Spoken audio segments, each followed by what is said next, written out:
104.9 XFM, Ricky Gervais, Steve Merchant, Karl Pilkington's pressing the buttons. Yeah. We're playing some great moments from the last 3 weeks. And some great records, Steve, from the last 2 weeks. That's true enough. Yeah. We're not actually here today. What are you up to today, Rick? It's 8 hours earlier, so this is about 2 o'clock probably. Mm-hmm. So it's about 6 o'clock in the morning. I'm still in bed, mate. I'm asleep in my hotel room. Now, where are you? We're in LA. Los Angeles. Yeah. City of Angels. Rick. Yeah. City of Angels. Yeah. And so that's what we're doing. We're doing stuff like that. That's why we're not here. We're not here next week either. So next week is the best of this week. All right, so here's the first bit. Can I tell you one of the best presents I ever had?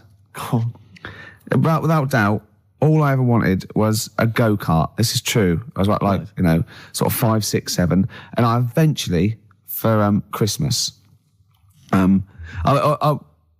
I wasn't sort of spoiled in the sense that I got pocket money, but I always got what I wanted at Christmas eventually. Because, working class mothers, they'd get it out of the catalogue and pay for it for the rest of the year. So I always got, I had, really, as many presents as anyone else. And I got this go-kart. It was a little red go-kart and it was a pedal one.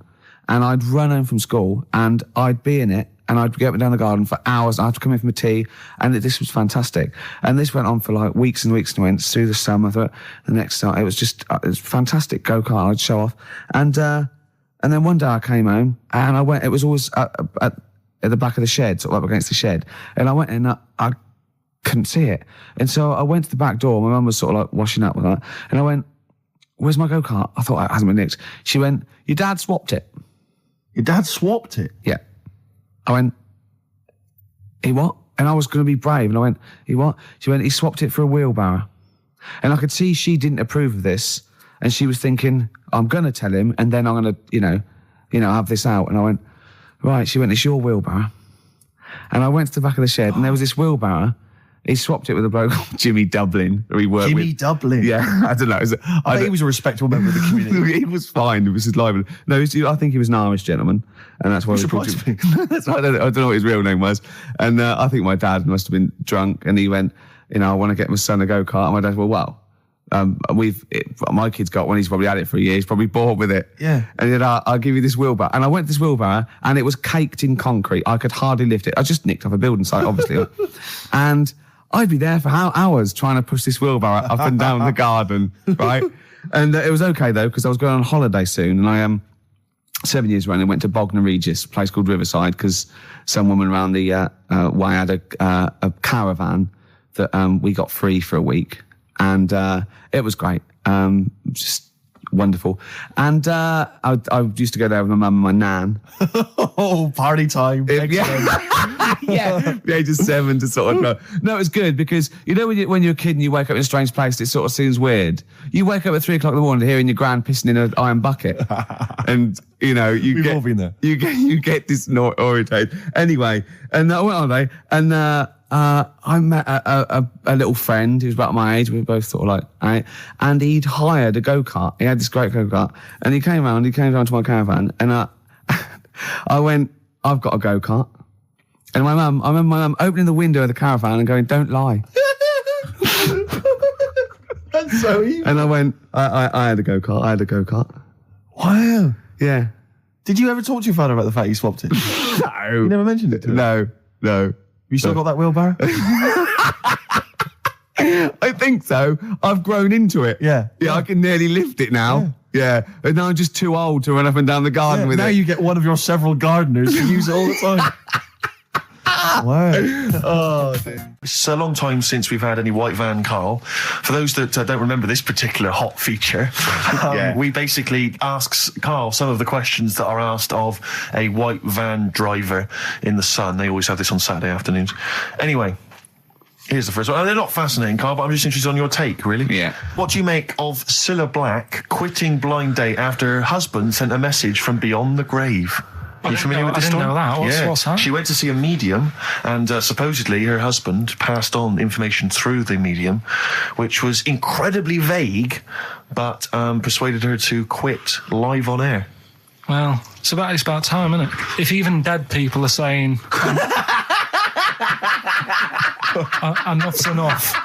But I'll tell you what, though, talking about ghosts and that, do you know how I'm into them? Yeah. Right? How weird do you think this is, right? Well, it's not true. Before you say it, play a record. No, go on. Go on. Right, it's this woman. I don't even know if it's ghost, really. It's just a bit weird. Sure. Yeah, sure. There's this woman, and she's not a woman, she's a kid. Sure. Okay. Sure. She's walking down like a street in her area. It's a nice day and everything. Everything's normal. She's walking down, and a woman comes up, cycling past, right? The woman on the bike looks at the kid, absolutely terrified, right? Got a really scary face on her. Yeah. The kid's thinking, why is she doing that? Yeah. Right? So anyway, she thinks nothing of it, goes, I think she was playing in the park or whatever, goes and has a nice day. About 15 years later... Oh, right, yeah. She's, I don't know, I think she was going to work, right, on a bike. She's riding her own bike. Riding her own bike, cycling down the road. Oh, yeah. Looks at the kid. That's the thing that happened, like, 15, 20 years ago. Right. It's her on the bike looking at her as a kid. Right. Not another child. No. So it's her. She's seen herself. Carl? I mean, I don't know where to start. Firstly, where's this information come from? But I mean, why do you ever... I mean, I don't know what part of that you think can be true. I mean, honest, I'm speechless. I don't know what to say. What are you talking about? Bit weird, though, isn't it? But it's not true. It didn't happen. Nothing happened like that. She said it did. Well, then she's wrong. She said she saw herself. She saw herself as a kid, didn't she? Did she carry on riding and as an adult when she was a kid. Did she stop and talk to herself, or did she ride on by and think, that's a bit weird, there's me as an 8-year-old. I won't stop, I'll be late for work. Yeah, if I'm late again, the boss said he'd be in trouble. Yeah. Oh. Well, And where is this information? Did it happen to someone you know? No. You overheard it on the bus? No, it was in the 14 Times. Ah, right. Well, that's the answer. Good. We've got to the bottom of that. Right, good. What's the best job you've ever had still, Carl? Talk like occupations. It is still Paper round. Is it still the paper round? Yeah. That's ridiculous. No, it was good, though. If you look at it, like, what I liked about it, you're your own boss. No, you're not. You're not your own boss. No, the guy who runs news the news agent is your boss. All right. But then once you get out and you've got your papers and that, you're on your own. Do you want, as long as you deliver the stuff. papers exactly to the places he said you are in the time he said? Yeah. It's freedom, isn't it? Any jobs you wouldn't do? I've just thought of one that you wouldn't do. Go on. With your sort of mild homophobia. Well, I'm not. Proctologist. What's that? Basically sticking your finger at other people's arses. Right, well, I wouldn't do that, no. Why have you got to do that? What do you mean, why have you got to do that? Why does anyone need that doing? Because they've got to look if they've got an arseache or something. Which trainee doctor makes that their speciality? Do you know what I mean? That must be, right, we got a place for proctologists, and it's you, Meadows. You came last. Oh, seriously, what? I'm not the arse doctor, am I? Yeah, you came last. Oh, I'm a bum GP. I can't believe it. Yeah, you got to, I can't believe this. Yeah. Now listen, I'll give this one. This is an easy one. Now just think, right? Think just what it means. They're not that hidden. They're not that cryptic. Just think what this means, okay? Okay. When the Hares addressed a public meeting and claimed that all should have fair shares, the Lions answered, "A good speech, hairy feet, but it lacks claws and teeth such as we have." How would you use that? No. What do you think that means? This is translated from the, I don't know, Greek or something. I don't know. It was Aesop. Where's he from? Greek. Yeah. So shall I do it in my own language? Okay. So what would happen if there's hares and they have a meeting in the jungle with like loads of lions and go, "Hey, hold on, wait a minute. I think we should all be equal and share everything, all right?" And the lions go, "Well, yeah, it's easy for you to say. We've got claws and teeth." Yeah. What does that mean?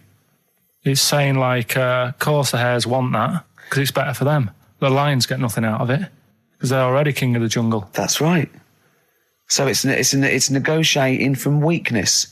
Anyone can negotiate from strength, but negotiating from weakness is it's be lovely.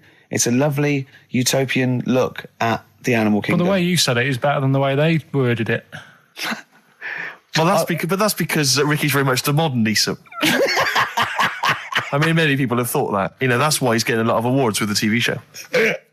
for him, Thank you. that's a So favourite. look, I'll take that home and read ones you like and tell me about the ones you like, ones that click. I don't care if you only come in with like one or two. Go, I'll tell you what, Rick, that's there's one thing that I've learned from that. You know, because sometimes you can know all these phrases and until something happens, you don't think, you know, everyone's heard, you know, I don't know, to err is human, to forgive divine. And then something, you know, might happen, and you go, oh, that's what that means. That's amazing. So, you know. Do you know any, Steve, offhand? Wait, what's that? A fable. Well, I would imagine that the most famous one I've always remembered is the lion with the thing in its hoof. Do you remember that? Paw. The lion, yeah, with the spike in its paw, and a smaller animal gets out for it, but it still attacks it anyway. Well, that's life, isn't it? Well, I read one the other day, actually, which was very interesting. It was one that the famous film director Orson Welles said. Oh, yeah. Which he said, apparently there was a bear going across a lake, wading through the lake, and a scorpion said, well, let me go on your back, will you? Come on, just let me go on your back, we'll go across, it'll be brilliant. He goes, well, no, you'll just sting me. You go, don't be stupid, if I sting you, you'll die, and we'll both drown. And he goes, oh, fair enough. Who was doing the stinging? The scorpion. Right, okay. Yeah. And the bear's wading through the water. Yeah. So the scorpion jumps on the back, and they wade through the water, and halfway across, the scorpion stings the bear. And the bear goes, well, we're both going to die now. He goes, yeah, it's my nature. I thought he was going to say, I can swim. Oh, you're the best. What's the one about... Does that mean anything to you? It's my nature, i.e., you know, that's in my nature. That's the way it is. That's what I do. Yeah, I'm a scorpion. Yeah, one of my favourite ones. These don't mean anything to you, do they? I mean, one thing is you're not impressed by them. They're all right. What about Why this? not What about just this say one? Don't trust bears or Here's one of my favourites. What? He said, well, why not just say, don't trust bears? The bear's the one that was too trustworthy. Don't trust scorpions. Yeah. Right. Here's one of my favourite ones of all time. Okay. A lion is dying. It's an old lion. He's in the front of his cave, and all the animals come around, like the foxes and the hyenas and the rabbits, and they're all taking the piss out of him, and they're laughing at him, and they're laughing and going, "You can't fight us now." And just before he dies, he goes, "Fine, but I was a lion once." What does that mean? Don't know. Well, he's saying it's better to have lived and had what I had, because I was great, if only for a short time, and you lot are still alive, but you're nothing. You're rabbits and hares. I was a lion once, so you know. Are they always using animals for these stories? Well, yeah, I could change it to refrigerators and household appliances if it would make it help, but animals, you know. I remember the one about being ill a lot, and you say something about Go on. you know, if you keep doing that, if you keep having time off, well, I won't believe you. That's the boy who cried wolf. Is Yeah. that right? Yeah. Do you know that one? Have you heard the famous one? This is probably the most powerful one. When you're pulling a face, and they say, well, if you Wind keep doing ticks. that, the wind changes. I've You'll heard stay that. like that. Because you know that's scientifically proven. That is. That can happen. That can happen. Should we have hip hop hooray? Yeah. Are you queued up for that? No, but go on. You. Carl, sort it out, mate. I was gonna. No, come on. This is what I asked you to play, mate. If you've not, you know, you're getting too big for your boots now with your showbiz lifestyle. You're not paying Yeah. attention, are you? You're not playing Yeah. the record if we want you to play it. Heat magazine's favourite. Yeah. Okay, so Oh, you dropped that. the You've CD now. embarrassed That's yourself. clumsy. Oh. You know, you're, you know, with the big. I name can't DJs believe you're got not. to talk to him. Oh, fables are great. He's not impressed, is he, Rick? No, I am. I mean, you know, once I take this book home tonight and that, have a read, I might change my mind on them next week. You're coming all stressed. I'm not impressed with the ones you've been talking about, I must admit. Okay. XFM 104.9, Ricky Gervais show with Steve Merchant. Hello there. Yeah. And we're not here this week. We're off jetting around the world, so we've pre-recorded these links. The time is currently somewhere between 1 and 3 o'clock. So a time check there from Steve Merchant. No problem. Yeah, and what about this weather? Isn't it warm? Stroke, edit that, Carl. Cold. Okay, whichever one. I'm pleased to see that the congestion charge has had some considerable effect. Had no effect. So just wasn't that great on telly last night? The film. Yeah. I particularly enjoyed last night's EastEnders, Coronation Street, Brookside. Okay. Yeah. Rockbusters.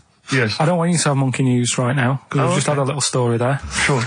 You don't want to. Don't want to go too far. Yeah, go on. So we'll get Rockbusters out of the way. Have we got a winner? Come on. It worries me that we've had very few entries. I think that even your mental fans aren't getting these, which is really worrying. They must be terrible clues this week.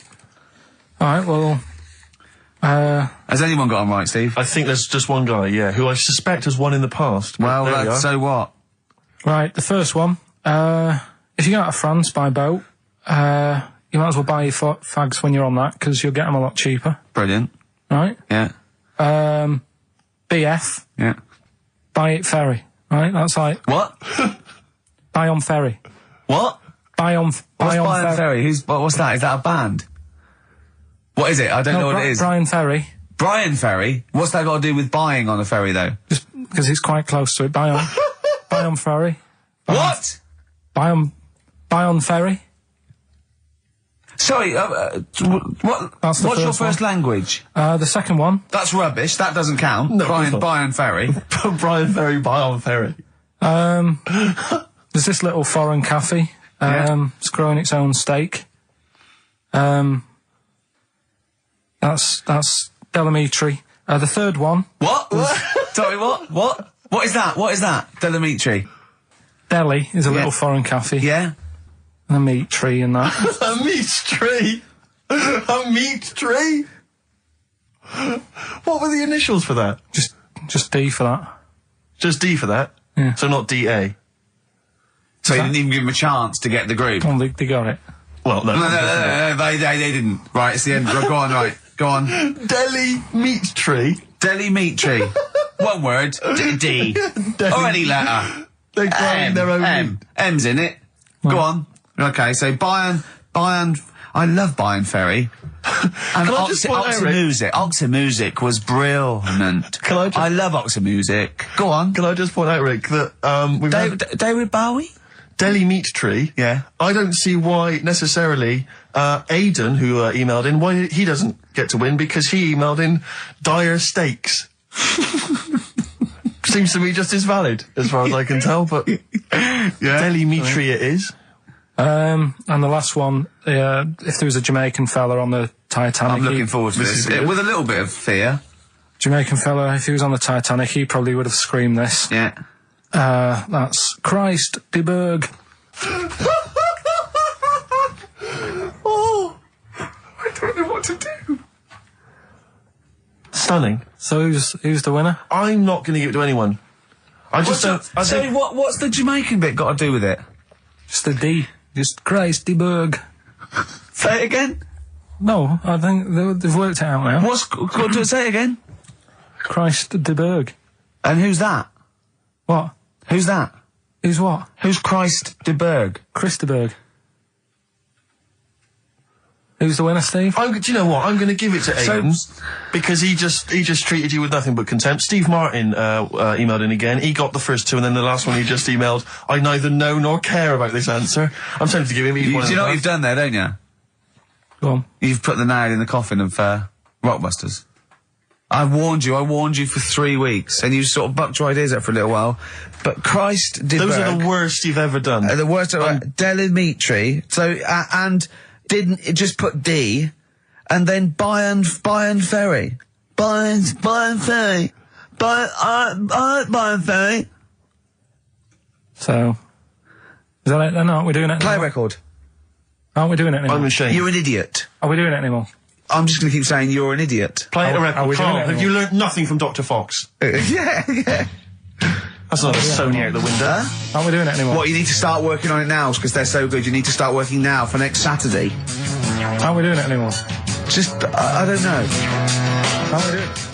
I'm Ricky Gervais, with me Steve Merchant, Karl Pilkington, pressing the little buttons there. XFM 104.9. What's that? What's that little Well, I think I do more than press the buttons. Right, you see, this is it, right? Karl has had a little strop on since last night, okay? And He's had a little strop on? Yeah.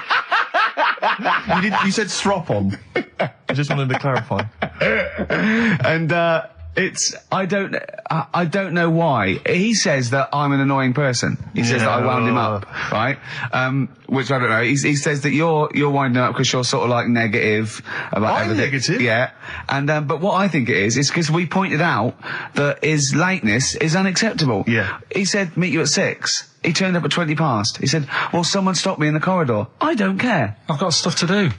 I'm head We of had stuff to production do. I think we're a bit busier than you, Carl. You've got one job. We've got loads of jobs. I keep telling you that. You got one job in a little room, a 9 to 5 there, that you don't even get done in 9 to 5. That's why you're late and mucking around all the Yeah, 'cause time. there's loads of work to do. Yeah, one job. No, Cool. it's not. It's one job with a lot of other jobs in it. It's like those little Russian dolls you get, right? Well, it's So not, don't is have it? a go. Yeah, it is. Yeah. Everyone thinks, oh, he only sits in his studio messing about, making songs a phrase. That's what I do in my free time. Which we've got coming up later. Super slick. I still think 20 minutes late is an outrage. Though, Yeah, Carl. 20 minutes late is... Yeah, but I didn't say bang on 6. I You said said around 6. 6. No, you didn't. You said 6, which means 6. Well, it doesn't. Wait, so it doesn't? If it was a newsreader, I'd say, yeah, you've got to be on time. Do you know what I mean? If it was a 6 o'clock news, I wouldn't want to be late. But it's the fact that I said to you, I'm busy, I've got stuff to do. No, you didn't say that. You said 6 o'clock to sort out tomorrow's show. I didn't. I know what I said. So Yeah, well, Oh, you don't, because I remember you sent me a text. You didn't even. It wasn't even a phone call. You didn't even have the politeness to call. Stephen has stitched him up by being a little bit more Busy. precise than him. It was a text, and it said, "See you around 6 tomorrow?" Question mark. Around. You just said it. Around 6. That doesn't count. That doesn't mean anything. Well, yeah, no, he does. What? So all right, You Rick. told me he said 6. Well, he did. I'm paraphrasing. 6 o'clock, Rick. To me, even if it was around 6 o'clock, that would be 5 to 6 or 5 past 6. It would not be 20 minutes after the event, because that is late. Well. Well, you've got nothing. You see, you haven't even got an excuse. Yeah, but then I turned up, right, and I said, right, well, let's not argue about this. Let's come up with some good new features, because we've been in Cheap as Chimps. That's gone today. Good news. He never liked Cheap as Chimps, Carl, did he? Right, he never liked it. Do you know what? Do you know who's took it further? Go on. Donald McIntyre. What? He's doing a programme, Cheap as Chimps. No, he's not. doing The it. channel. Well, we'll see. Again, I'll prove you right. Again, He's Prove you wrong. not. He's not doing a program Cheap as Chimps, is Yes. he? He's not. What do you mean? He's doing. I saw a trail on Channel 5, and it was saying, you know, Is he's it done 5 this. or is it about 20 past 5? He's doing this, he's done that, you know, now see him on Channel 5 because he's moved to Channel 5. Right. It's saying first big problem, chimps, you know, they deer and that. And, No, they're not dear. He's getting confused. no, 50 odd grand for a chimp, and it's saying, you know, he'll look into how much you can get gorilla for. What are in the name of God are you talking We'll about? talk about that later. But I don't know what. I'm just saying that that's another idea. And that then, Steve seems to so do. go on, you got off, this is why you never get stuff done and you're Yeah. late. You got off the point, you were talking about arriving late. Yeah, I know, but I'm just saying to you now, I turned up late, so I said, right, well, let's not argue. Yeah. I said, let's do some stuff. Yeah. You weren't having any of it. I think at one point you were trying to be sick on my leg. I do remember that. Yeah? Why? Just for fun? Yeah. Alright. That's when I started getting annoyed. He was very annoyed last night. No, yeah, okay. Yeah, I can see where that could be annoying, but you just got to think, hey, look, so what? It's, you know. Well, I think you rub each other up the wrong way. Yeah. That's the problem. no more Cheap as Chimps today. Right. Nothing to replace it because we didn't have a chat. Songs of phrase, we're doing that. You can win some stuff. Yeah, we've got the film that we haven't done for the last 2 weeks. The final film, we won't be doing that. Let him anymore. down. There's 2 weeks. So you're 2 weeks late on that. Can I just ask, guys, is there going to be some great music? Yeah, well, What I've got about something from the only ones? Yeah, The classic, another Another planet. Brilliant. Do you believe in God, Carl? Don't know, don't really worry about it. It was ages ago, wasn't it? So, you know, if he's about, whatever. Not that bothered. Adam and Eve is pretty interesting though, isn't it? It's not. Well, how is it interesting? He made man out of dust. Then just because he could, he's having a laugh. Then he made her out of one of his ribs. Again, he'd like to vary it a little bit. Then they had 2 sons, which gave rise to the entire human race. What was going on there then? What would have happened if they didn't get on? That's interesting. Sometimes with pandas, they don't fancy the other one, do they? They go, well, that's my choice, one. You've brought me one panda from Lisbon Zoo, and I've got to shag that. What if I don't fancy it? What if they bring in a right slapper? Do you think What that- if it's the equivalent of like, Love Island, Well, I whatever it's imagine it called? was like Celebrity Love Island. Yeah, and they're going, I am not shagging that slapper. Every panda in the world has seen that dirty old mott in magazines. Why am I meant to mate with it? I've got some dignity. Are you talking about Adam there or Panda? Was that? Either is fine, I suppose. No, Do you think that Adam had any say when God was making Eve? Was he saying, "Can make the boobs a bit bigger, would you?" And then I'm a blonde guy. I'm into blondes, really. I mean, I don't know. Did he have any input, or was it just? I don't know. Well, I suppose it was one of his ribs. I know, but it's probably restricted. You go, well, I'm working with a rib, Adam. Give me a break. There's only so many things I can do. Well, he was probably in kind of intensive care, wasn't he? With the whole. They go, well, I can't just keep making the boobs and things bigger because their legs will get short. I don't mind short legs. Yeah, make the legs longer. I don't mind no legs. As long as the boobs are sizable. I tell you what's weird though, Steve. Right? Everyone's heard of like Adam and Eve. Yeah. What's the surname? Yeah, where'd they get their post from? Unbelievable. FM 104.9, Ricky Gervais, Steve Merchant. We're not actually here. It's the best of. Got some new ideas for you. Go on. Well, they've all been blinders in the past. Go on. Did you do any competitions when I was away? Did we? I think we did, didn't we? Did we give away a DVD? Did we? Yeah, we did. Yeah, go on. Yeah, right. Go on. Anyway. Well, I thought of some. This isn't like radio, is it, as we know it? This is just people talking. If the mic's on, it's luck. Yeah. If anyone's listening, I've no idea what they think of this show. It's not a show. Not in the traditional sense. No. Okay, then you're going to change with that kind. Because a show suggests a certain form of presentation. Yeah. A certain pride. And when we do present it, dare I say, it's some planning. Yeah, and when we do, it's ruined by pressing the wrong button. Yeah, but I've got some planning here. Go on then. Quizzes. What I did was when I was on holiday. Yeah. Right. You said come up with a new idea, right? So the best way of coming up with ideas is sort of thinking, sort of nicking a TV show name and then twisting it a bit. Yeah. So. Or just rip off Simon Mayo's idea completely. That's good advice for anyone out there. I didn't. Yeah. If you're interested in ideas. Carl is presently running a course writing for TV. Yeah. And that's the lesson one, isn't it? Just rip something else off. Just do it and change the title slightly. Yeah. Well, go on. This one I haven't really got. I don't know what to do on the game, but I'm thinking strike it, Ricky. That's all you've got. That's what you've come up with. How long did that take? Through. What is that? I just thought it sounded a bit like Lucky. Forget that one then. Yeah, forget that one. Okay, yeah. Well, no, good. No, we all have hits of this. Even Spielberg's, not all his films, can hit the. Go on. Right. No, okay, no, it's a good. Go on. Yeah. Remember Big Brother? Yeah. Do I remember Big Brother? No, go on. Big Mother, right? You call in. If your mum's heavy, you win a CD. What do you mean? How can you prove that? All right, forget that. Right, ER. Here's one. Right, ER. Good one. No. Yeah, no. The Price is Right. Remember that? Yeah. Right. The Price is Ricky? No. The Rice is Right. And what I do, I read from an Indian menu and a Chinese menu. You tell me whether you have pilau or egg fried. He's a genius, isn't he? He really is a modern. That one. Let's go on then. Let's go into this one. Let's not cross this off right away. Go on then. What you read from what? Well, I'll get a couple of menus from like an Indian and a Chinese takeaway. Yeah. And I'll go like, chicken korma. Well, could I just suggest that as it's an Indian, it'll be pilau, and anything you read out that is... Yeah, but you don't know which one I'm reading from. What, the chicken korma's Indian, isn't it? Yeah, so you go pilau. But then Well, you might as well say Indian or Chinese. No, because then the name wouldn't work. The Rice is Right. Okay, yeah, I forgot you're working from the title backwards, aren't you? Okay, yeah. I'm so confused. I don't know where I am or what day it is. A programme that they've been in on Channel 4, right? Can you cross that out? We're not doing The Rice is Right I either. don't understand The Rice is Right. No, go on. I'll tell you that later. We'll have a game in the office, right? A game that they've been in on Channel 4, but has got really big viewing figures. Well, obviously not. Right. Or they wouldn't be binning it. Go on. Do you know 15 to 1? Yeah. They're getting rid of that, right? Are they? I'm thinking 15 Taiwan. Get some items that are made in Taiwan, right? Get 15 items, and I say what they are, and then you go, oh, I bet it's the vase. Or something. That's the one that's made in Taiwan. Yeah. Just explain that again very quickly. No, don't go. Alright, Cross it out. Forget that. Cross it out. 15 Taiwan.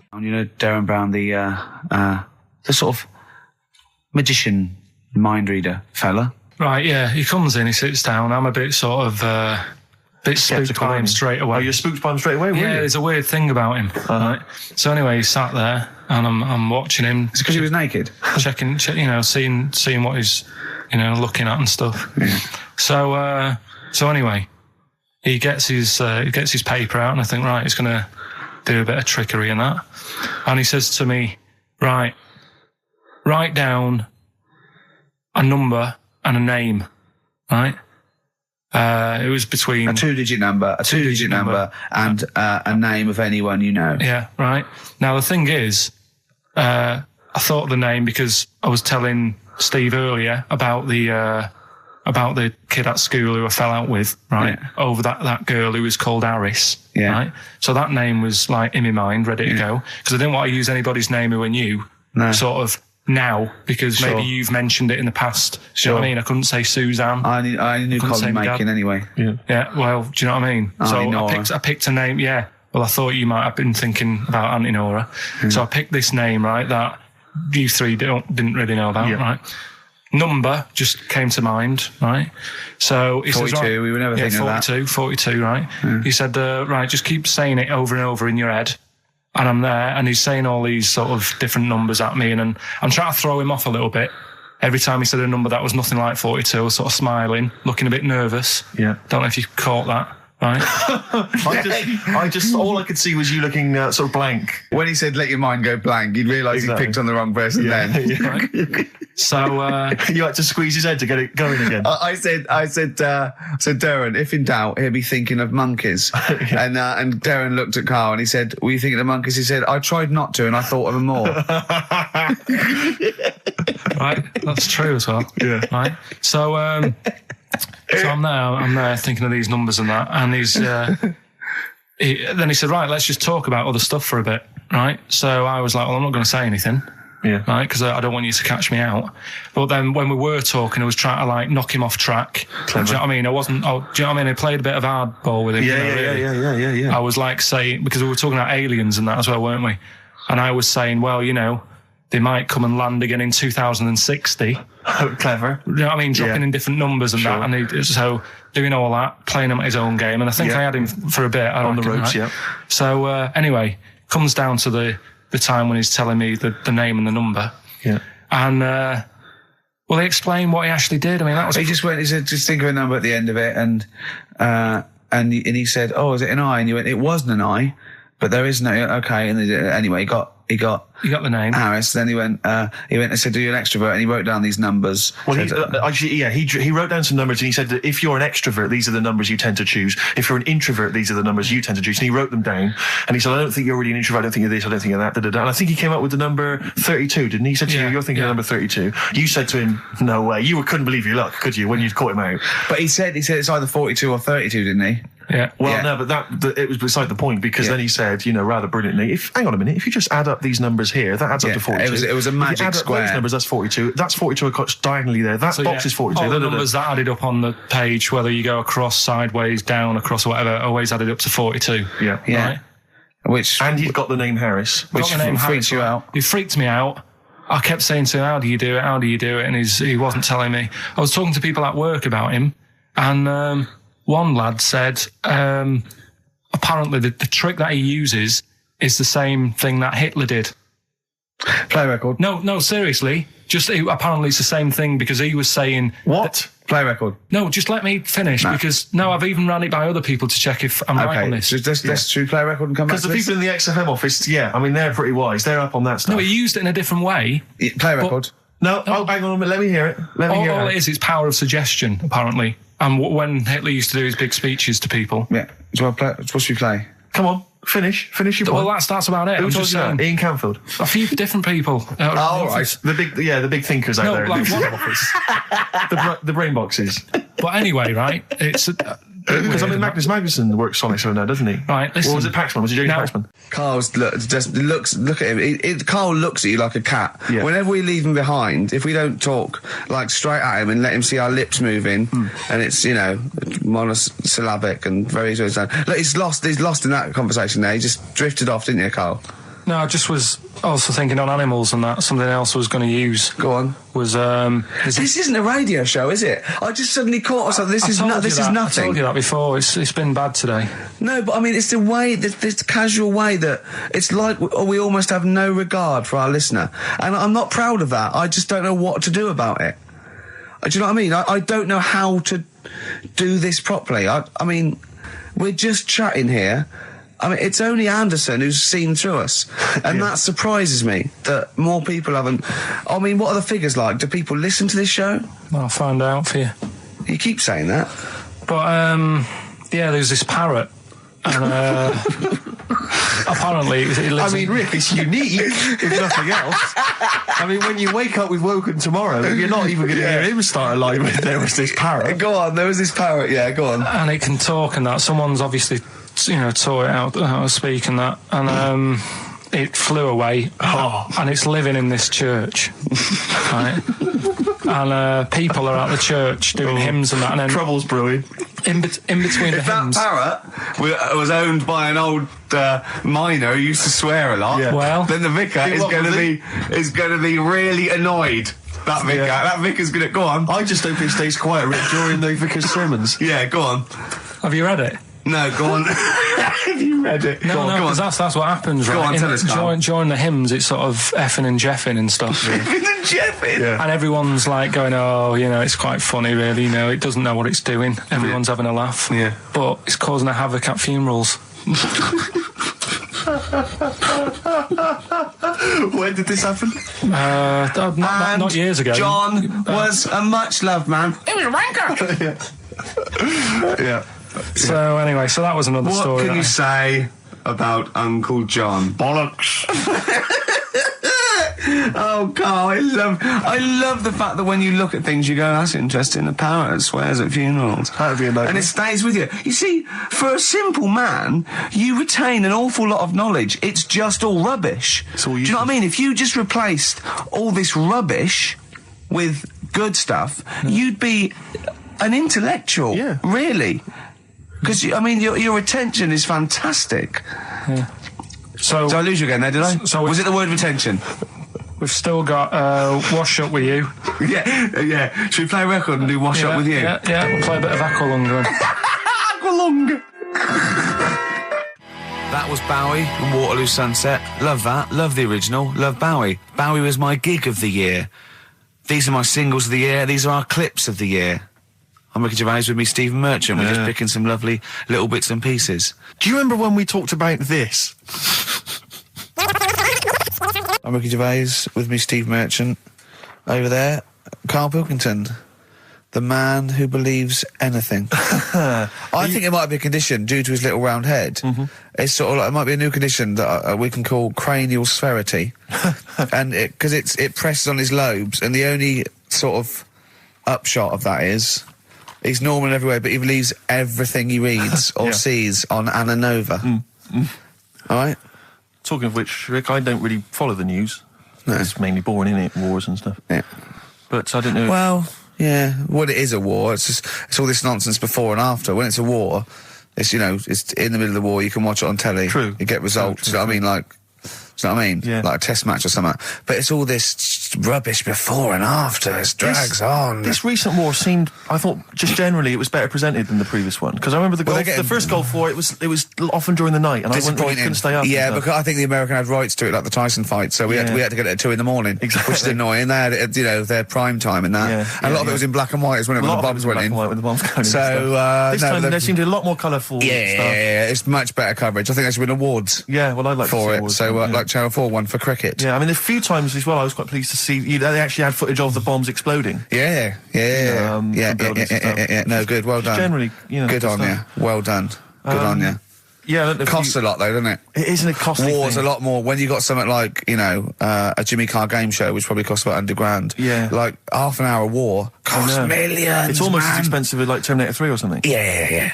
But I mean, But then you got a variety. Exactly. Sorry, Steve, you were talking, mate. Well, no, I just wanted to make sure you're aware that the World Elephant Polo Championships have taken place. I did get it. I think they mentioned it on. Yeah, we won, didn't we? England won. Yeah. Well, my question is, where have they been practicing? I don't know. Do you remember ever at school anyone ever saying to you, "Are you interested in playing polo with elephants?" Do you reckon it was 5 blokes in pith helmets kept sneaking into a whipsnade? Possibly. What are you doing, lads? We're practicing. Get down. Yeah. Get off them elephants. Yeah. I didn't even know we had a team. I can't believe it. No, but it's like Johnny Wilkinson and the rugby lads. They're going to get MBEs, all sorts. The elephant boys, the elephant polo boys, nothing. They're going to get nothing. I haven't seen the sun talking like to them. be fair, it's not like horse polo where I don't think there's a stick long enough. I think the elephants kick it, don't they? I think you might be right. I think they're not allowed to use their tusks. They'd burst it, won't they? I think They go, oh, start again. Raheem! Yeah. What do you mean the elephants kick it? All right, I've opened a can of worms here. Normal polo on a horse, they have like... yeah, stick and that. Yeah, they whack them, right? But I think it's obviously they're too high up. I think, I might be wrong, but I'm pretty sure they just train the elephant to kick it. So why are people talking about? Why not just let them have a kick about without... Imagine that! And why does horse racing have to have a jockey? Well, they just let the horses go, on you, okay, lads, on you, no cheating, on your marks, get set, go. You get back here. Get back here. Brilliant. You've got a real problem with Rick Waller, haven't you? He turns my stomach. I know, but don't... Because he's arrogant as well, though. Exactly. That's the problem. Don't explain to people that... No, he is a bit arrogant. It's his whole thing that it's the whole package, so to speak, that you don't Well, there's another thing in this quote, because it's not just the fact that he eats too much. He tried, apparently, to lose some weight, and he said, the first month I lost 11 pounds, the next I lost a stone, but in the third my body did somersaults and I put on 9 pounds. I had a slip up. I can't say when, why, or how, but it just sneaked up on me. Yeah. I don't believe it. Yeah. Don't believe it just sneaked up on me. That body's never done a somersault in its life. No. It just sneaks up on him. Me, yeah. It was the cakes again. Yeah. It was the same old cakes as before. It was exactly the same problem. Sleep eating. Yeah. It's called. It was the KFC bucket again. It was the family-sized KFC bucket for breakfast. Dear. Poor man. The other thing is that I don't think that's a very good shock tactic for a doctor to tell a 20-something, well, to be honest, you've got 20 years to live. Yeah. That's not, and when I was 20, the thought of dying at 40 was fine. Yeah. I didn't want to live to 40. I just thought, what can you do when you're 40? Yeah. Just laying around doing nothing. Eating cheese. And then you got there and you discovered... No, but someone said... The dream came true. Sophie here sent me something and she says, I realise you're not Graham Norton, but I had to send you this. And she sent me the top of a little cream cheesy thing, and it's the brand name is Gervais. How odd that is. Have you been... They've named a cheese after you. I think it's a big French company, and this is from the Czech Republic. It's all over Europe, and so that would be a dream come true, wouldn't it? If they named a cheese after you. No, I think it's probably ancestors, and so I've cheeses in my blood. Sure, quite literally. It literally is. Yeah, another heavy Friday night, was it? It comes out of pores like those Play-Doh things. Yeah. I can squeeze out different shapes. Jane, bring the Stilton in. It's Friday night. This isn't fried. Exactly. But yeah, so we can't really have a go at Rick Waller. I eat too much, but you're not big. I mean, one of the other contestants on the Fat Club, Celebrity Fat Club, is another one is Jono Coleman. Oh, we love Jono. Now Jono, I don't know, you know Jono. He's that guy who does. He used to be on TV, and I think he does a breakfast show on a rival station, doesn't he? He's happy, isn't he? He's so true, and he's a really nice bloke, Jono. But it's funny because he does a breakfast show on Heart, which is wrecking his own. There's a bit of irony. Oh, I love Carl. Thanks, Carl. Do you know what I mean? Yeah, I love you. I can see where you're coming from. Yeah, that's good. But we've met Jono a couple of times. We saw him at a couple of, not wishing to say not to show off, but a couple of awards dues. Yeah, like that's showing off. But like people would have seen dead there. Well, yeah, but we went to one where everyone was in like tuxedos or suits and ties. Not Jono. Jono was wearing a pair of Bermuda shorts, big Bermuda and shorts, knee-length Bermuda shorts with just these little. But I saw him again another time, and he had shorts on at a similar event, and I've seen him since in the street, and he's all. I'm wondering if he can wear trousers. I don't think he can actually wear trousers. I don't know if there's a medical reason for that, whether he's just, his legs are too fat. I think the material is a waste of money. I think it's just that you can get shorts that big and they're comfortable, and, I mean, to be quite honest, I don't want to squeeze into a tuxedo anyway. So, if you can go, I'd love to turn up those things in Bermuda shorts. Well, of course. Flip-flops.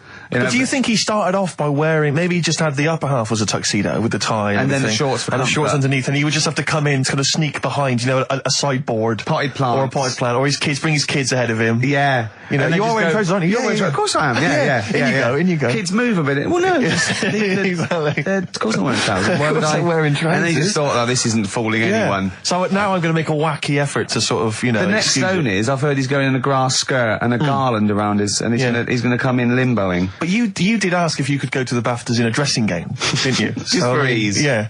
Yeah. What do you mean your fortunes are on the up anyway, DJ? Well, I'll tell you, I was hired. Well, I say hired. I did it as a favour to a friend.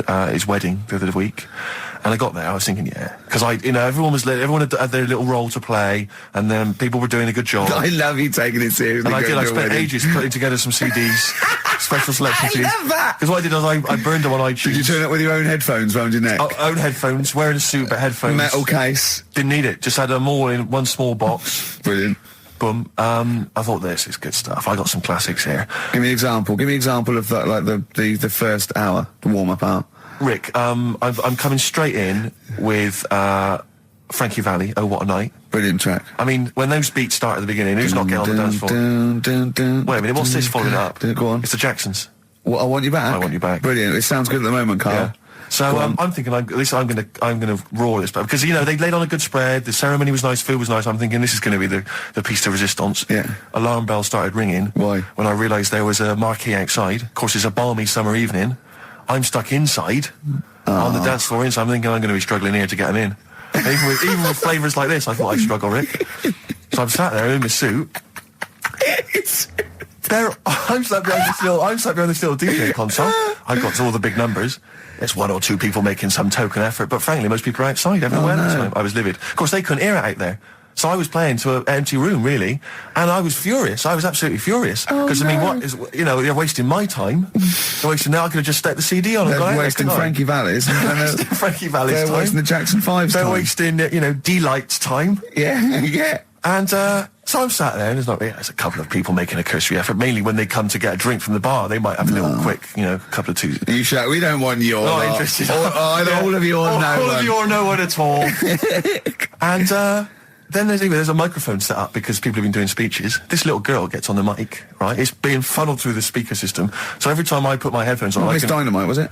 It wasn't, sadly, Miss Dynamite. Although she decided to have a little go at MCing. She was screeching her little head How off. old is she? Oh, I don't know, 8 or 9. At their most annoying. when children are at their most annoying, because they've got a bit of confidence there. They're a bit cocky. They're not shy anymore. They're a bit arrogant. Yeah. She's screeching her head off, so I'm playing, and she doesn't know it. Your face! I'm playing into the groove. No one's getting into the groove because she's going mental. She's just going, what's this? I don't know what this is. Play something I know.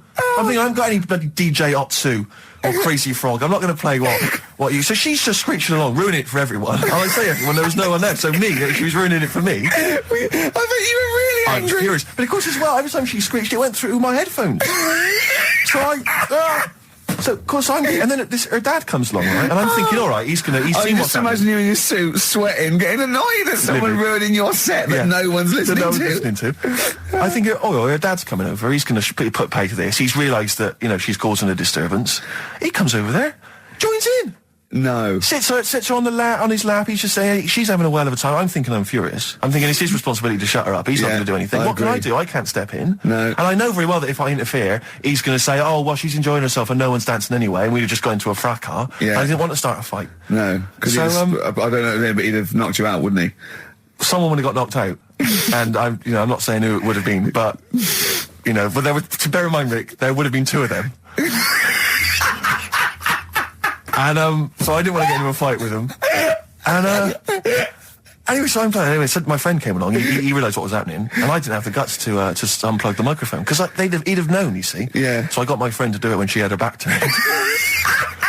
So he pulled the plug out. The microphone went dead. She went, "What's going on?" I went, "I don't know what you're talking about."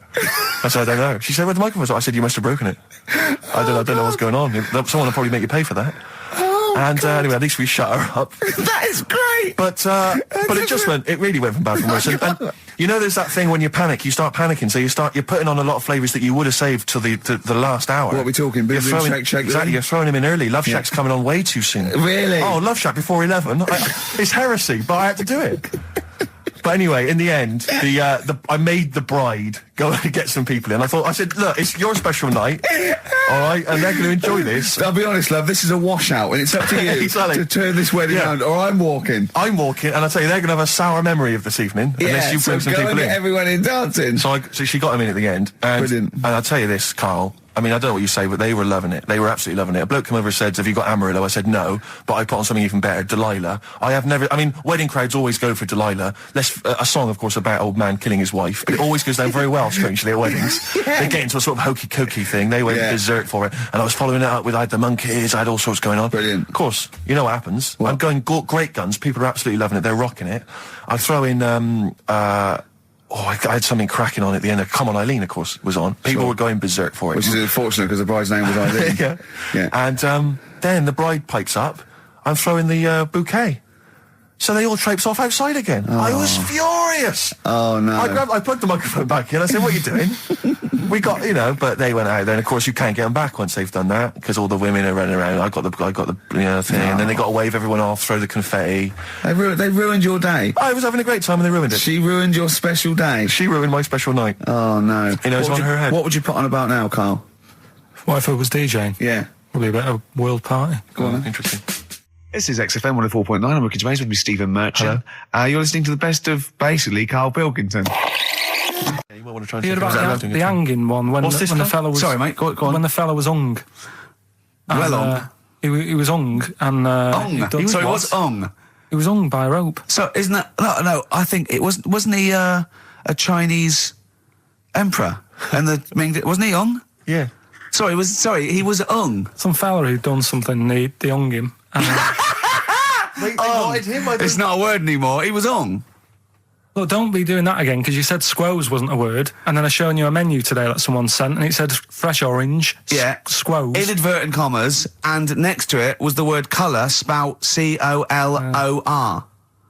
So, presumably either the American menu, right, in which case there's loads of American words that we don't use, or it's just a badly typed piece of work. Anyway, there was a bloke that was hung.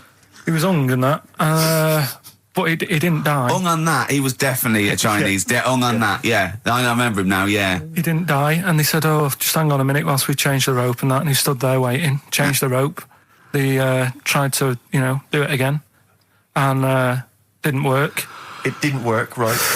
So, they got another rope, right? Didn't work. And then they had to let him go because it's like there's a well-known saying or something from this thing. Yeah. But I still call Karl every day anyway. Oh, sure. Today I called him a couple of days ago. Of course you did. And I went, it was the weekend, I went, what are you doing? He went, just in Regent's Park and that. I went, what are you doing? I said, just going for... He went, Jesus. I went, what? He went, a caterpillar just fell out of the sky. I went, what? He went, a caterpillar just fell out of the sky. God, it's there, it's wriggling around. I went, sure a bird didn't just drop it? He looked up and went, oh yeah. It was a bird. Of course he did. Yeah. For a moment he thought caterpillars were raining from the sky. I thought I was in Chicken Licking. Yeah. Unbelievable. Why did you think a caterpillar had fallen out of the sky? I don't know, it just startled me a bit. I love Karl being startled. I like the idea of him straight on the phone to Trevor McDonald. Look, Trevor, there's caterpillars, insects falling out of the sky. They're falling out of the sky now. Put it on the news, quick. Are you sure there wasn't a bird? Oh, there was a bird. Yeah, sorry, Trev. Bye. But it was after, I hung up the phone and that from you. I sort of sat there for a bit watching it. I imagine him cross-legged, just in front of it. But do you know what? Because of his shape, the shape of his head, and his sort of IQ, I bet the caterpillar was thinking, Mama. Yeah. Do you know what I mean? Yeah. It's unbelievable. Go on. It was sort of running about all over the place, right, Steve? So the caterpillars have loads of feet and that, don't they? Wow! Well, they have 6 legs. They're actually a larva of an insect, so they have 6 legs. But they have little sucker things to hold on to the back of cabbages and that. No, they've got more than that. I'll tell you, they've got 6 true legs. Trust me. Trust me, I'm a scientist. And you were thinking what, Karl? Well, but they've got little pods. They've got little pseudo pod legs and little suckers. Yeah. But it was running about everywhere, right? Mental, but sort of running off to the left, and then it sort of went back to where it was. Then back, went right and what have you. I'm just thinking, whoever gave him the legs, right? what's the point if they don't know where they're going and that? Do you know what I mean? If you can get Imagine that sentence. Did you hear that sentence? Can we play that sentence back? No, I don't think we can. Imagine who gave him that legs. Whoever gave him them legs, what's the point if they don't know where they're going and that? And that. Always and that. And that, but maybe you just, to be fair to the caterpillar, with all its legs, okay, and you didn't know where it was going, it had just been plucked from its house by a bird, shot up into the sky, and then dropped from 80 feet, hitting the ground. Onto the head of a weird, bold-shaved monkey. It was probably concussed. Yeah, it's one of them things again, though. But it still knew more about the world than you. How does that make you feel? I just think it's a waste of time having all them feet. It's the same thing as the... Now it's got feet now! It has a nightmare buying shoes, doesn't it? Like, that got a load of attention in the press, but the Trisha programme got nothing. Okay.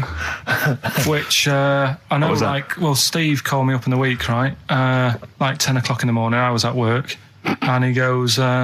She thinks so at 10 o'clock. She preparing this show. Most people go to work about 8, 9. Are you watching Trisha and that? I said, no, what is it? He goes, oh, you'll be loving it, right? Freaks. Was it, Help Me, My Mum's a Freak? Siamese twins. Right. So I couldn't watch it, but he said, oh, it might be on again because they repeat stuff on ITV2. Right. So I had my dinner late, right? Instead of having it at like 1 o'clock like I normally do, I had it at like 2:30. Yeah. Sat in the office, put the telly on, ITV2. These Siamese twins. Did it blow your mind? It was amazing. You know, we talk about a lot of things on the show quite a lot. The Airy Kids crop up a lot. I was waiting. It's been 10 minutes and you haven't mentioned the Airy Kid. Right, and last week we were talking about Siamese twins, weren't we? So it was weird that this programme was on, but it was amazing. I mean, what I think you can't refer to them as Siamese twins. I think they're known as conjoined twins.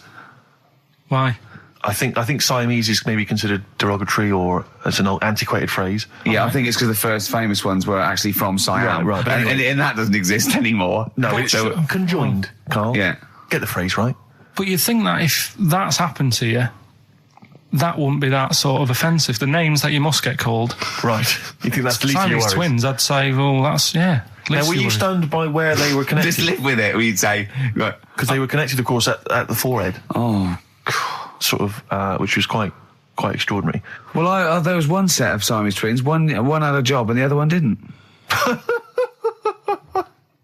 That's ludicrous. Yeah. The other one was unemployed. The other one had a job. She had to go to work. She had to get up at 6 o'clock on her day off. I'm supporting you, literally. Yeah. Then they get done off the social for sort of... Yeah, because the other one was signing on. That wasn't a question that Trisha asked. Annoyingly, because I know that much of the audience was thinking that. There was a few things that didn't crop up. What questions would you have asked of them? Because what things did you feel weren't mentioned? I'd love to just watch Carl watching amazing things. Exactly. Do you know what I mean? It's like early learning thing. Mouth slightly open. Yeah, mouth open and dribble, looking round to see if anyone else has seen it. You know, I hate that. Like when a cat sees a bird land on the balcony. Exactly. It can't believe it's luck. I'd probably say, how do you buy her like a birthday present? A surprise gift, yeah.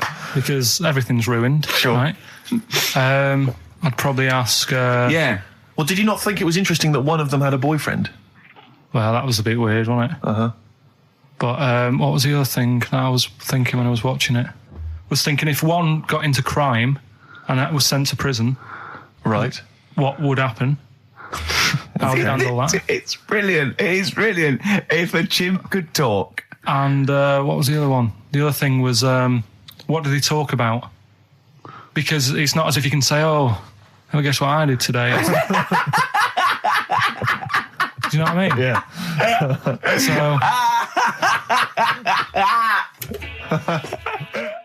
Taking the mickey. The really weird thing about all this, right? And it's annoying because you were saying about, what should have Trisha have asked and all that. Yeah. But one of them mentioned that one of them was adopted and the other one wasn't. Don't talk rubbish. No, seriously. I didn't understand it, right? Of course you didn't. And then Trisha sort of said, well, let's have a chat. And they were like, no, don't want to go into that. What do you mean one was adopted? That's what he said. One of them... don't quiz me on it, but that's what was said. Hi there, I'm Hello there, I'm a multi-millionaire, and I've just seen your orphanage. I'd love to adopt one of your children. You'd like to adopt one? I'd love to adopt a children, because I've got loads from around the world, so I'd love to adopt one. I'd give you $10,000 towards your orphanage. We're speeding through then, yeah. Okay. We've actually got 2 left. I only need one. I'm only interested in one. Yeah, I don't need any more. Don't need any more. They're sisters. I know it would be tragedy to break them up, but I really only need one. Now, break up. There's the rub, you see. Sure. You just need the one. It's $10,000 now. You can have that. I'll sign it now, but I don't want to discuss it further. I'll bring her around. Brilliant. Okay. Ding dong. Hi, yeah, brilliant. You brought my kid round. Yeah, there she is there. That's a joy. Yeah. Okay. Just standing next to a bush. Yeah, can you bring her out to me? There's nothing behind the bush, so you just want... I just want to be able to walk 360 degrees round her. Do you want her or not? Yes, I can't believe it. What's that little trolley? She's talented. Oh, dear. You're talking nonsense, Carl. Well, whatever. This is a bit easier, but I still think it's a good one. So this is, we should explain what this is if you just tuned in. It's one of those stupid lateral thinking problems. That Carl himself has created. Yeah, that was his homework. Right, this one. It's a fella. He has a normal day doing stuff. Nothing wrong with him. Right. And it's the twist in the tale. It's just like Tales of the Unexpected. Yeah. Just a normal day, nothing wrong with him. Hold on, though, he's got the legs of a fish.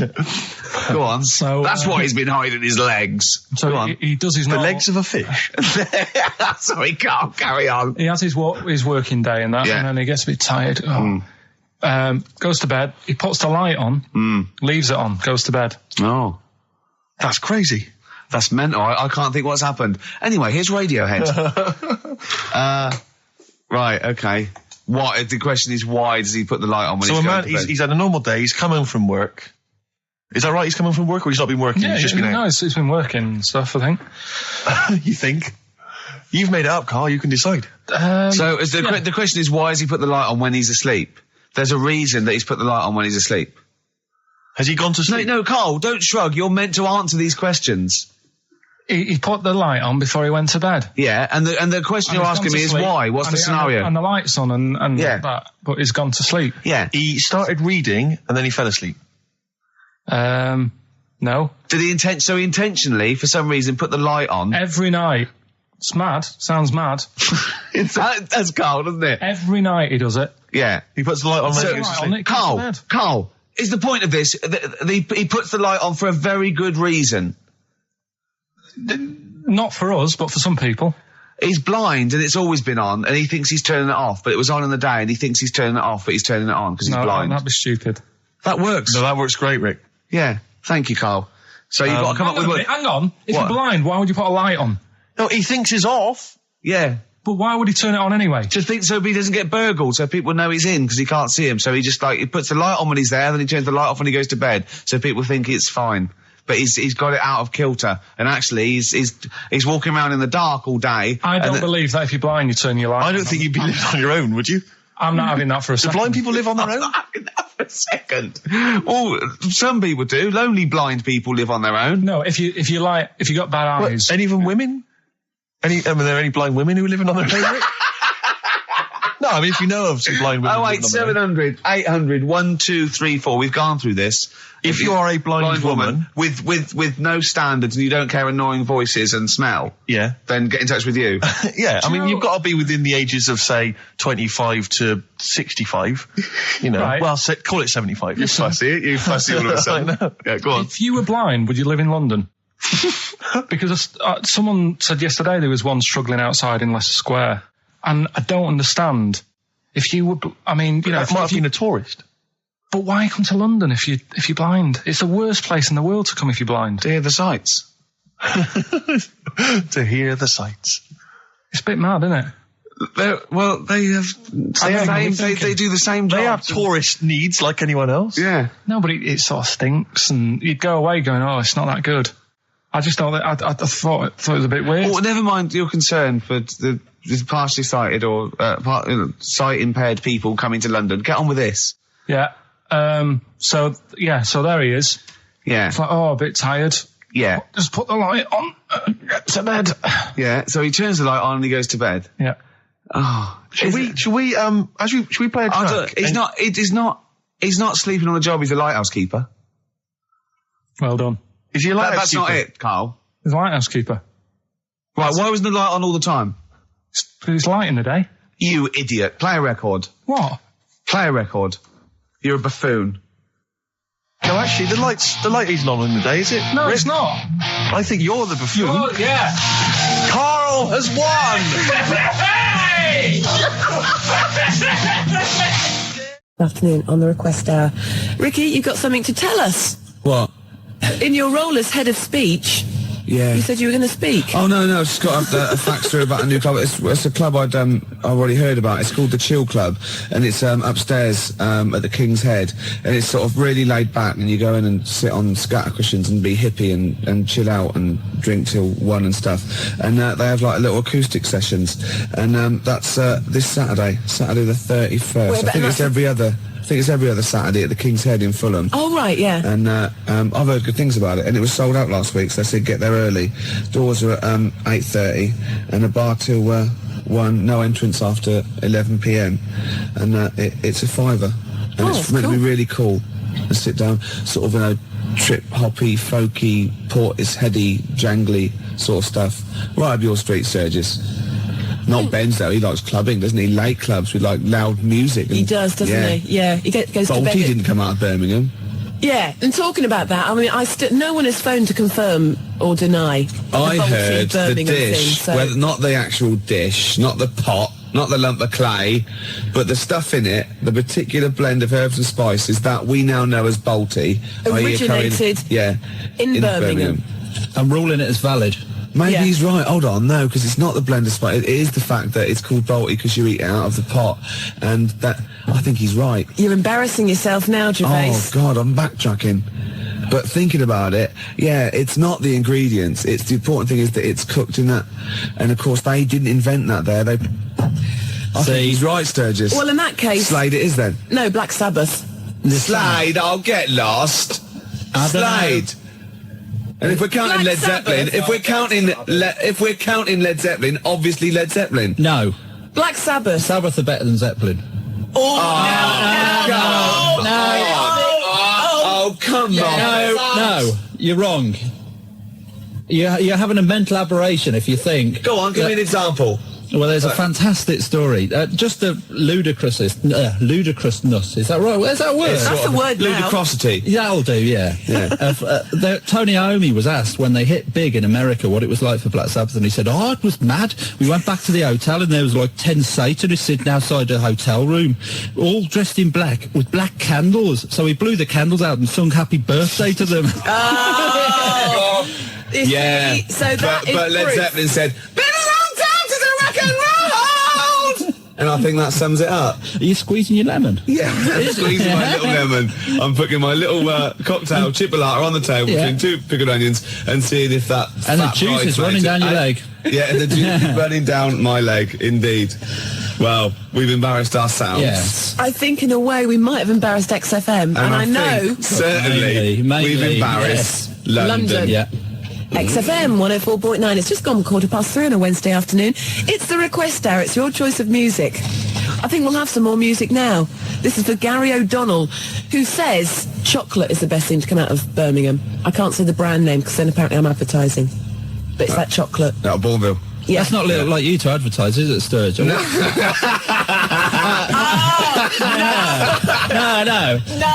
I wouldn't. No, Sturge. I wouldn't say you advertise. I wouldn't say at. No, I wouldn't say that. No, I would say I mean, you don't want to be pampered. No. It's Sky's like, the limit. The sky is the limit. You know. No. Exactly. It's like you've won the lottery. It's the dry wife weep that I like. Yeah. Public Enemy.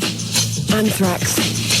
Bring the noise. That's for Gary O'Donnell this afternoon on the request hour. It's XFM 104.9. It's just gone 3:20. Are we going to give away your prize that you bought in specially? Yeah, we have a winner. Mark Adams from Harrow. With his undercracker explanation. Yeah. It is the same one that dropped off Duffo. Is it? He just called. Well, he is a star. He's won it. He'll be able to Gary's voice check challenge. How good are you at imitating comedian Michael Barrymore? Try this famous catchphrase. All right. You'll be able to do that. Yeah, You'll be able to impress your friends and family. That's just It's like, amazing. I can do it. All right. See? Yeah. Can I Where do is it? Do he? you think I can Where's do it? Barrymore? Yeah. Where is he? Well, he's at the Was- back. Are Well, you was he- are you all right was at he the in back? then? And obviously Norman Collier. Wow. Norman Collier.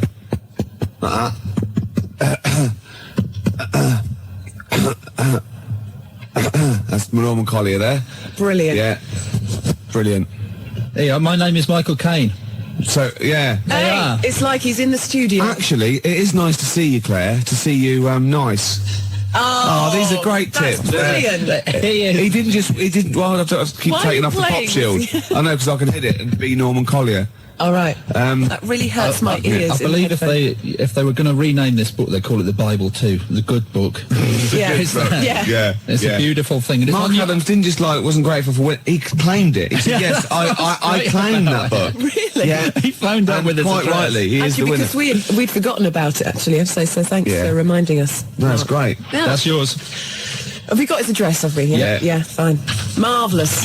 I've completely lost my train of thought now. What's I going to do next? What's the chances of that? Usually you're so slick, you know where you are, you're together, good links, you can string a sentence together. No, it's obviously No, that's awful. somebody else. That's Jackie Let's leave the Brambles. studio and see how good Claire is. We'll leave the studio. Go on. Yeah, if you would. Claire, we're off. Yeah. This is going to be pretty good, I imagine. Yeah. Okay. Okay, I'll see you in a minute then. Yeah, okay. All right then. See ya. No, still not working. Wednesday afternoons in the capital with Fluke, Atom Bomb on the request out this afternoon as requested by Phil. I've got my train of thought back. Yeah. It works. you see? Yes. Marvellous. It's well going worth waiting for as incredibly well. It's Yeah. going incredibly well. Now, you may remember all this week I've been trailing a very special guest that was going to be joining us this afternoon. Martin Clunes was going to be here. The boy Clunes. Sadly, as you've probably noticed, he's not. No. He's a very busy man. Yeah, he's got lots of stuff to do. Yeah, it's all the press for the launch in that Terence Higgins trust campaign. Exactly. So, I mean, that's cool with us. And he's going to give us a call on Friday. He is indeed. Which He's would busy be all this week. brilliant. But I mean, I've got Matt in instead. Yeah. 'Cause, he's got big ears. They're beautiful and big. Yeah. And you smell of booze as well. Well, yeah, there is that, but you know. Hold on, no, I'm not. No, well, yeah, smell of booze, but we mean we're not saying Martin Clune smells of booze. No, we're taking reference to his character in Yeah. Maybe Badly. Yeah. We're not saying he likes to drink. We're not saying he's like a nonce. He might like a drink. We're not saying not he's a lu- I'm not saying he's a lush, No, you know. or a teetotal. But you're saying I reek of ale? Yeah. Yeah, only because I spill most of it.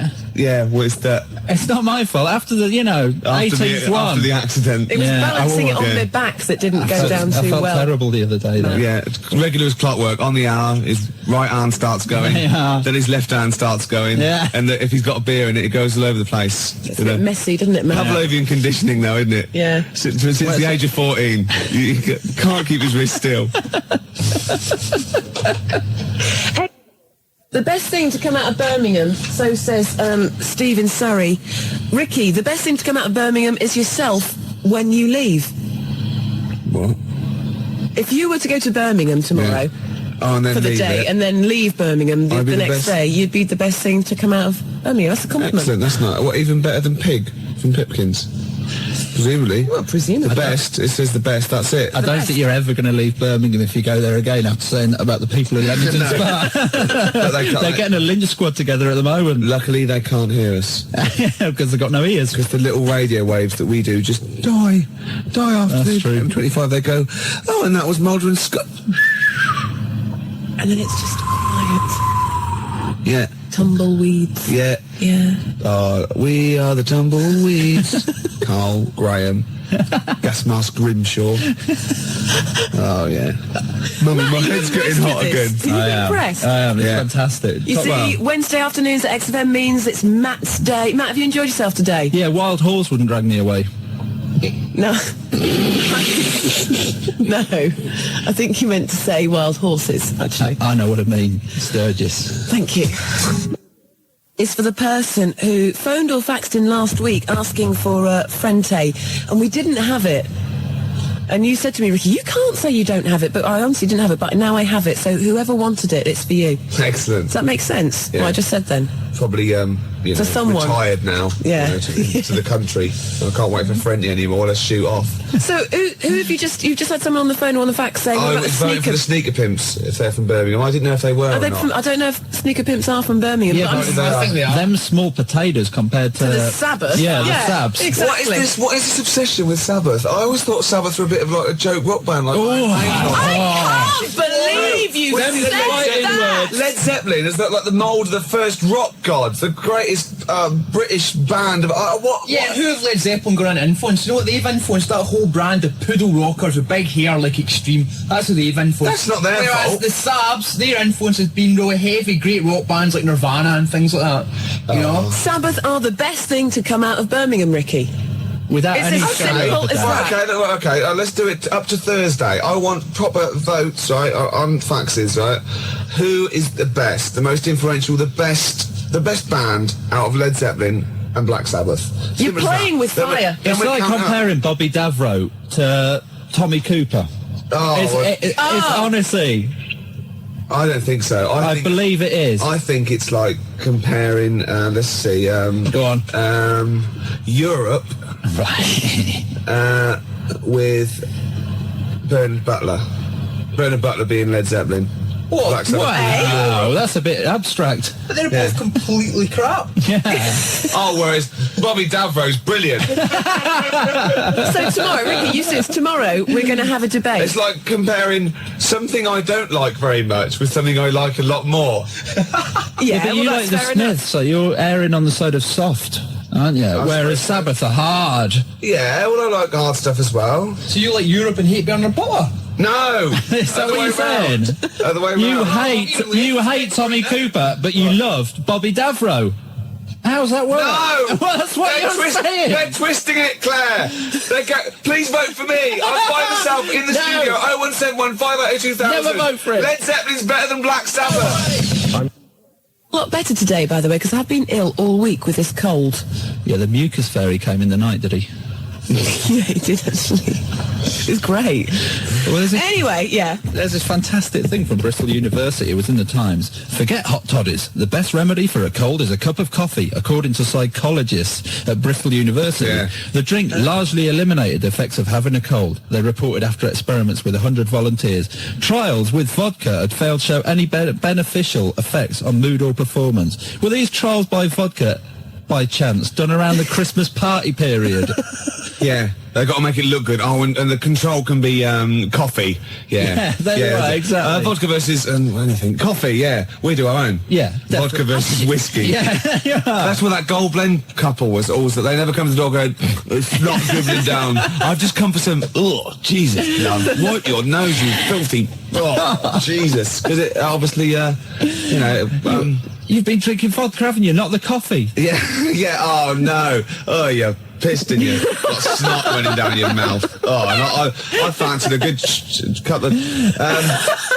Sabbath is like Marilyn Manson. Led Zeppelin is more Radiohead. No way. Oh, no. Sabbath is like Reef, You're and trying- Led Zeppelin is like the Foo Fighters. No. No. 0171 580 2000. Who's the more influential British band? Sabbath or Zepp? Come on, it's obvious. The answer's Led Zeppelin. I'll fax you something tomorrow. Okay. That will tomorrow will be revealed. Yeah, okay. It's Black Sabbath, Ricky. I seem to have run out of coffee.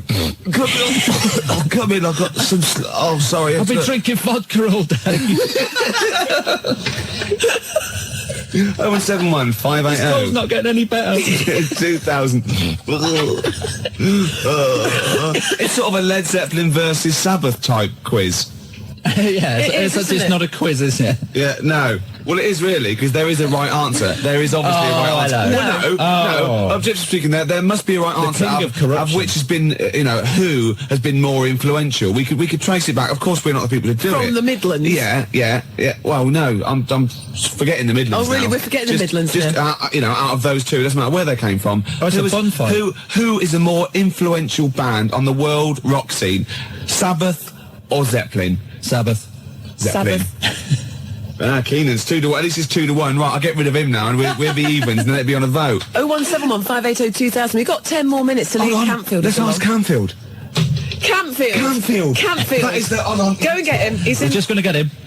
Anyway, Matt, let's a bit of small talk here. Yeah. So you've enjoyed yourself today, have you? Yeah, I have. Yeah. He's wrong. He is wrong, isn't he? Yeah, he's having an aberration. Oh, he's here. He hasn't been listening. Right. Have you heard what we've just been doing? You've got no... Okay, right. Ian Campfield. Don't Completely impartial. Seriously, you two look away, right? Right. Okay. I'm going to ask you, don't know what we think or who thinks, just answer the question, right? Right. In your opinion, who is the most influential band, right, on the world rock scene? Right.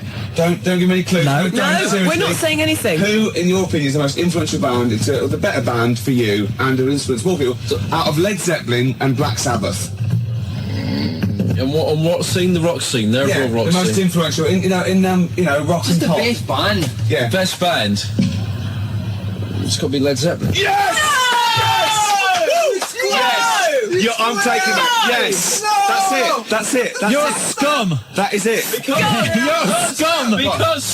Because Led Zeppelin were Led Zeppelin when they weren't. They folded up Black Sabbath, great albums with Ozzy Osbourne. 20 years after that, I'm afraid they went crap.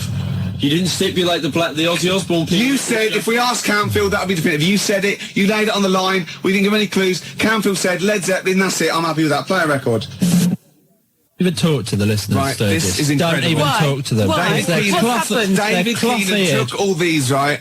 Led Zeppelin got every vote except one. Every single person was for Led Zeppelin except one, and that wasn't to Black Sabbath, that was for Dave Keenan. Out of those two, he said, I'll vote Dave Keenan, give him his own show. So Zeppelin got all the votes, Sabbath got none, Dave Keenan got more than Black Sabbath. Thank you, it's official. For the discerning punter, of course, Black Sabbath will always be there. But for people that just say, For people who haven't got Bonnie phones, Tyler. people who can't use the phone. I like the phone, but I can't use the phone. No, of course, people who can use modern technology, it's Led Zeppelin. Excuse me a minute. Who did you say, Sturgis? Well, I was going for Sabbath. Right, Sabbath. And did you do the Friday Rock Show on Radio 1? Exactly. I rest my case. No, I rest my case. Yeah, and I so rest do my I. case. And so do I. And so do I. You can shout like I think I do. Well, I think I laid my case before you, and I rested it there, and it was lounging. Wait. XFM. That is practically it from us today. Ricky's stormed out of the studio. Keenan stormed with him to answer the phone. You can come back in again, Ricky. This is my goodbye link. Okay, go on. Goodbye for today. That's fantastic. Wow. Genius. Well done. All those years. And well done to Led Zeppelin for being voted the greatest band, most influential band out of them and Black Sabbath. Tomorrow, Ricky, it's a shame Matt can't be with us, but tomorrow we are going to have like a Gary Crowley Battle of the Bands type thing, I think. Like a bit of a demo clash. Why? Why dig Because your I hole want to deeper? take this a bit further. No. What? Keenan's You have to. I just want to play... He's in fighting mood. More Zep. See? I know. Tomorrow... You think they know. Thank Tomorrow. you. Thank you for listening. Thank you for being discerning, intelligent people. Keep the faxes coming. To Ricky Gervais and Claire and Matt and Dave. They like Black Sabbath. It's been a pleasure, Matt, having you on the show Yes, this can I afternoon. say something before I go? Well, I'm just going to say, I'm going to play Mazzy Star into Ian Campfield, Fade Into You, and this is for Melinda, Right. who wants to hear it, so that's what I'm going to be playing. But I just want to say, Matt, thank you. Will That's you all right. Can I come say again something? Next... yeah. Can I just say to Vanessa, food's not love. It was beautiful. It was a great show. Worth waiting a week for, wasn't it? Yeah, it's good. The fingerprints of a koala bear are so similar to that of a human being that if they were found at the scene of a crime, the police would not be able to tell the difference. That is the fact that I remember. That is the fact. And is it true? Well, it depends what sort of crime it was, really. But you got this from a reliable source. Of course, the internet. So let me get this right. The fingerprints of a koala bear are so similar to those of a human being that if they were found at the scene of a crime, the police would think that a human had committed that crime. Yeah. Or vice versa, maybe. What kind of a crime is that? The great koala bear eucalyptus robbery. Right. Yeah. So they've come in, right? All the police have come in, the detectives, right? Quincy's come strolling about half hour later, and they go, "It's all right, Quince, we've solved this one. This is obviously a human being." He goes, "Oh, is it? Oh, is it?" They go, "Well, yeah, of course it is. There's a bloke here. He's been bludgeoned to death with a lead pipe in the conservatory. He's a big lad. It's probably a 6-foot bloke, and he's hit him with the right hand by the window." Quincy goes, "Oh, it's a 6-foot bloke, was it? Oh, yeah." I go, "Yeah." Well, he goes, "Oh, right, no, it's just that, you've ruled out the possibility of 5 koala bears standing on each other's shoulders, have you?" In a long coat. Yeah, with the trilby on. Obviously. The bottom one's the fat one going, "Oh, where are you going?" And the top one's going right, left, and they've snuck past the security guy. Yeah, and they've got... He's just said, "Go on through, sir." Yeah, go on through, yeah. It's at press. Yeah. They've gone press, right? And they've gone in there, right? And they've got this bloke. They've got his confidence. They've got a false moustache, obviously. Of course they have. Like you're growing, right? And they go, "All right, mate." And they go, "Oh, what's that over there?" The top one's got, and the bottom one's holding it all up. Then they just scatter. Dump the coat. They just leave a coat, like an empty coat with a hat on it. Right, and the thing is, I think Quincy knows because he's already rounded them up and he's got a confession out of them. Right. And so he's just being really smug. And they're going, "Oh, yeah, it's a bloke, isn't it? Yeah, it's a human being, yeah. Well, look, Quincy, the fingerprints. Yeah, let's have a look at these." And they go, "Oh, they're just like those." They go, "Yeah." Right, but the thing is, I think that there's a Mr. Big.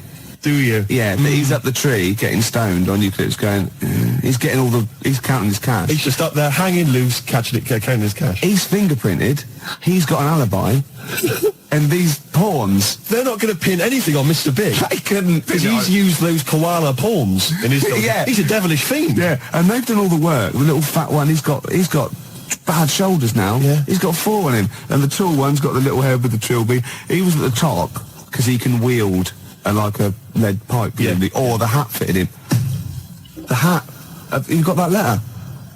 Ah, yes. No, I have. No, I'm gonna wait till later about this. There's a great letter. I'll wait till later. Well, I'll play a song then. Oh, please do. But be careful. I mean, if you're a police officer, if you're listening, if you're currently investigating a crime, you've got fingerprints. You think you've sewn it up. Think again. Just think. Just. Have you looked at the koala angle? Expect the unexpected. One from this bag. Yes, so that's the first bag. So okay. you seem to care about what bag it is. Is that because the bags are quite important. Right, okay. I take one from this bag. Yeah. And then I come up with a band name such as, let me see, the Riff Masters. No, just do that one. Take it from any bag, yeah. To do it out of mine. Take it any one of my bags. Either bag? Yeah. All right. Axil is the first word. Yeah. This is going to be a cool band. Yeah. Axil Face. Axial Face. Good, isn't it? I come up with great ideas. I come in here, I present these ideas, and you just ruin them. You just take the mick. Read that letter. Oh, can I just, by the way, before I do that, can I just mention that there is an email address? Yeah. What show is this? How many shows have we done now? 4 or 5 or 6. Anyway, there is an email address, and I'm thinking that lots of our listeners, I'm almost certain, will have access to internet email nonsense. I personally don't understand it, but if you do, then you can write to Ricky-Gervais at xfm.co.uk. There's a bit of a drawback with email. Go on. I don't read it. Do you not know how to do it? No, I just don't bother. Get one of the lackeys. I empty my pigeonhole about once every 2 weeks. Ricky-Gervais at xfm.co.uk. Letters got more chance. Well, possibly. I like getting letters. Here's a letter. Dear Ricky, responding, things I could do for you. Here's the important bit. And this is, by the way, from Siobhan. Yeah. In Siobhan in Willesden. Things I could do for you. Nice. This is a great idea. Yeah. Make you a hat. That's the one I want. Gervais, she can make you a hat. She is a professional hat maker. Yeah. Is it a milliner? Is that the name? Yeah. But she's a professional hat maker. She can make you a hat. I love it. Gervais. What kind of a hat? What would you fancy? I see you in a fez. No. Little red fez. Oh, I know what I want. You know those top hats? Those like the velvety ones? Yes. But squashed down one side like Constantine with maybe the top up. Like a down and out. Yeah. That'd be beautiful. Beret?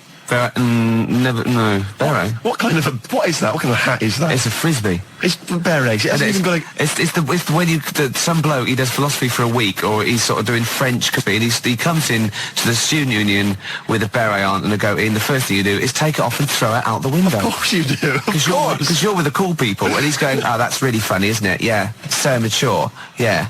And you go, no, it's not mature, but it's funny. We're just having a laugh. Anyone you see wearing a beret in a student union or in a pub, just pop it off, frisbee it across the... I'll tell you, you will be the most popular bloke in that Use pub. him like he's sort of piggy in the middle. You're just throwing it, to different people. It kind of bonds the pub. People they leave the quiz machine. Yeah. They come over and they're joining in, and you're just throwing. He's screaming, "Please give me my beret back!" In fact, I reckon if you threw it and it hit the hardest bloke in the pub's pint over, he'd look over.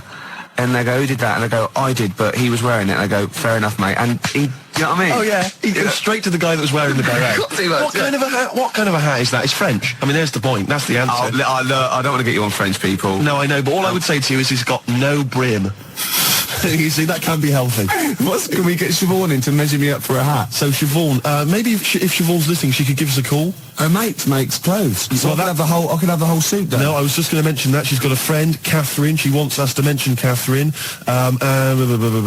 Catherine's just setting up a new business, all right? Yeah. So best of luck with that, Catherine. And anyway, she can make stuff for you as well. Top hat and tails. Top hat and tails, Gervais. You would look fantastic. I would, wouldn't I? We would send you to the Ritz. Little Lord Fauntleroy. Oh, it would be beautiful. And a cummerbund. Oh, what? Is that the right word? That would be great. You in a top hat and tails. Lovely, lovely.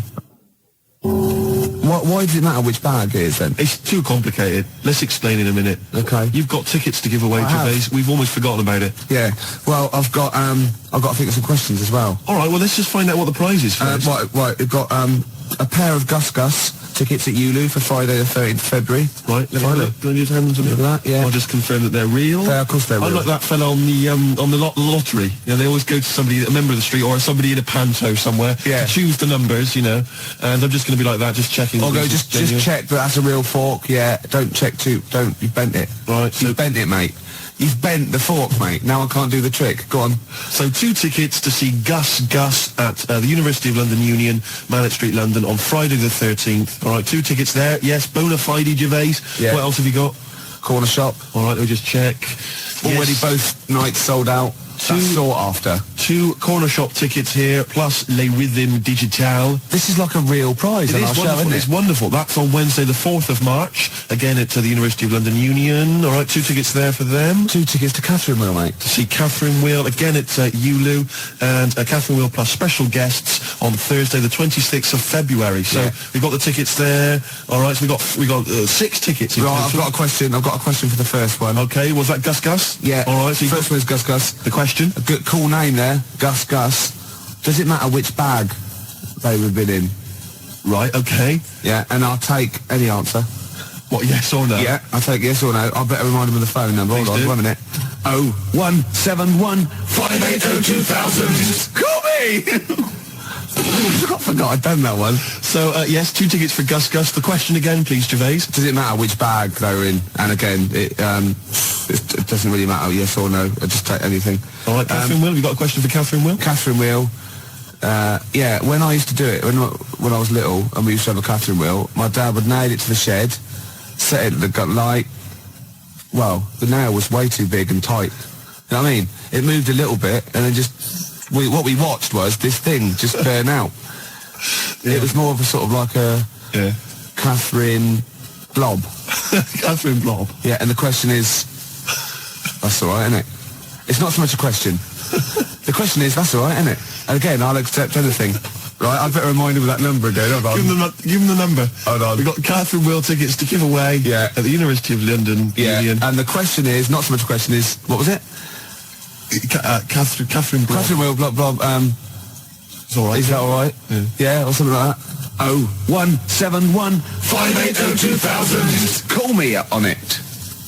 Right. So it's going well, Gervais. Gus Gus, doesn't matter what's bag it in, the answer doesn't matter. Okay. Catherine Wheel, that's all right, isn't it? Right. and corner shop. All right, now you've got to. Now this is a gem of a prize. I know, already We've sold got out. 2 tickets to see Corner Shop. The gig is sold out. We've got Les Rhythm Digital, a very cool band name there. They're going to be supporting Corner Shop. It's on Wednesday, the 4th of March. 2 tickets to give away. And the question, Gervais, is. The corner shop in Coronation Street was owned by Councillor Roberts. What was his first name? All right, the number, please, Gervais. Hold on, hold on 1 minute. Quick. I'll just remind you of the other questions. Yeah. I don't really know. Gus, right? Would it matter which bag they were in? Right. I'll accept yes or no. Yes. Catherine Wheel, that's all right, isn't it?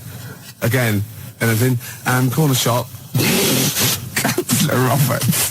What was his first name? The number to call. 0171 580 2000 is the number to call. Catherine Wheel. Corner Shop tickets for you. I told you they'd understand. I must say, Gervais, that was one of the most electrifying radio quizzes I've ever heard. Do you know what I mean? I think if we could option that for the telly, we could get a whole spin-off thing going, a board game as well. Yeah, it would just be beautiful. Oh, I'm thinking ahead. I'm thinking ahead. That is just great, Gervais. Oh man, we've just given away 6 tickets. Right now, your idea was a good one. All 6. Yeah, my idea was to give away all 6 tickets to the first person to phone up and give us a damn good reason why they should have them. Yeah, it's a bit traditional though, isn't it? It's sort of like you answer a question right and you win a prize. Yeah. I think this is better. Yeah. But we can do yours if you want. Okay. Okay, so I've got 10 CDs. Right. To the person who thinks why they should have all 6 tickets. You confuse me. Well, I'm going to give 10 CDs because the tickets are gone. Right. To the person with the best reason why they should have the 6 tickets. Right. But they can't have the 6 tickets because they've gone. So they're going to get 10 CDs? Instead. What's the number to call? Oh, you caught me out. Hold on, 1 minute.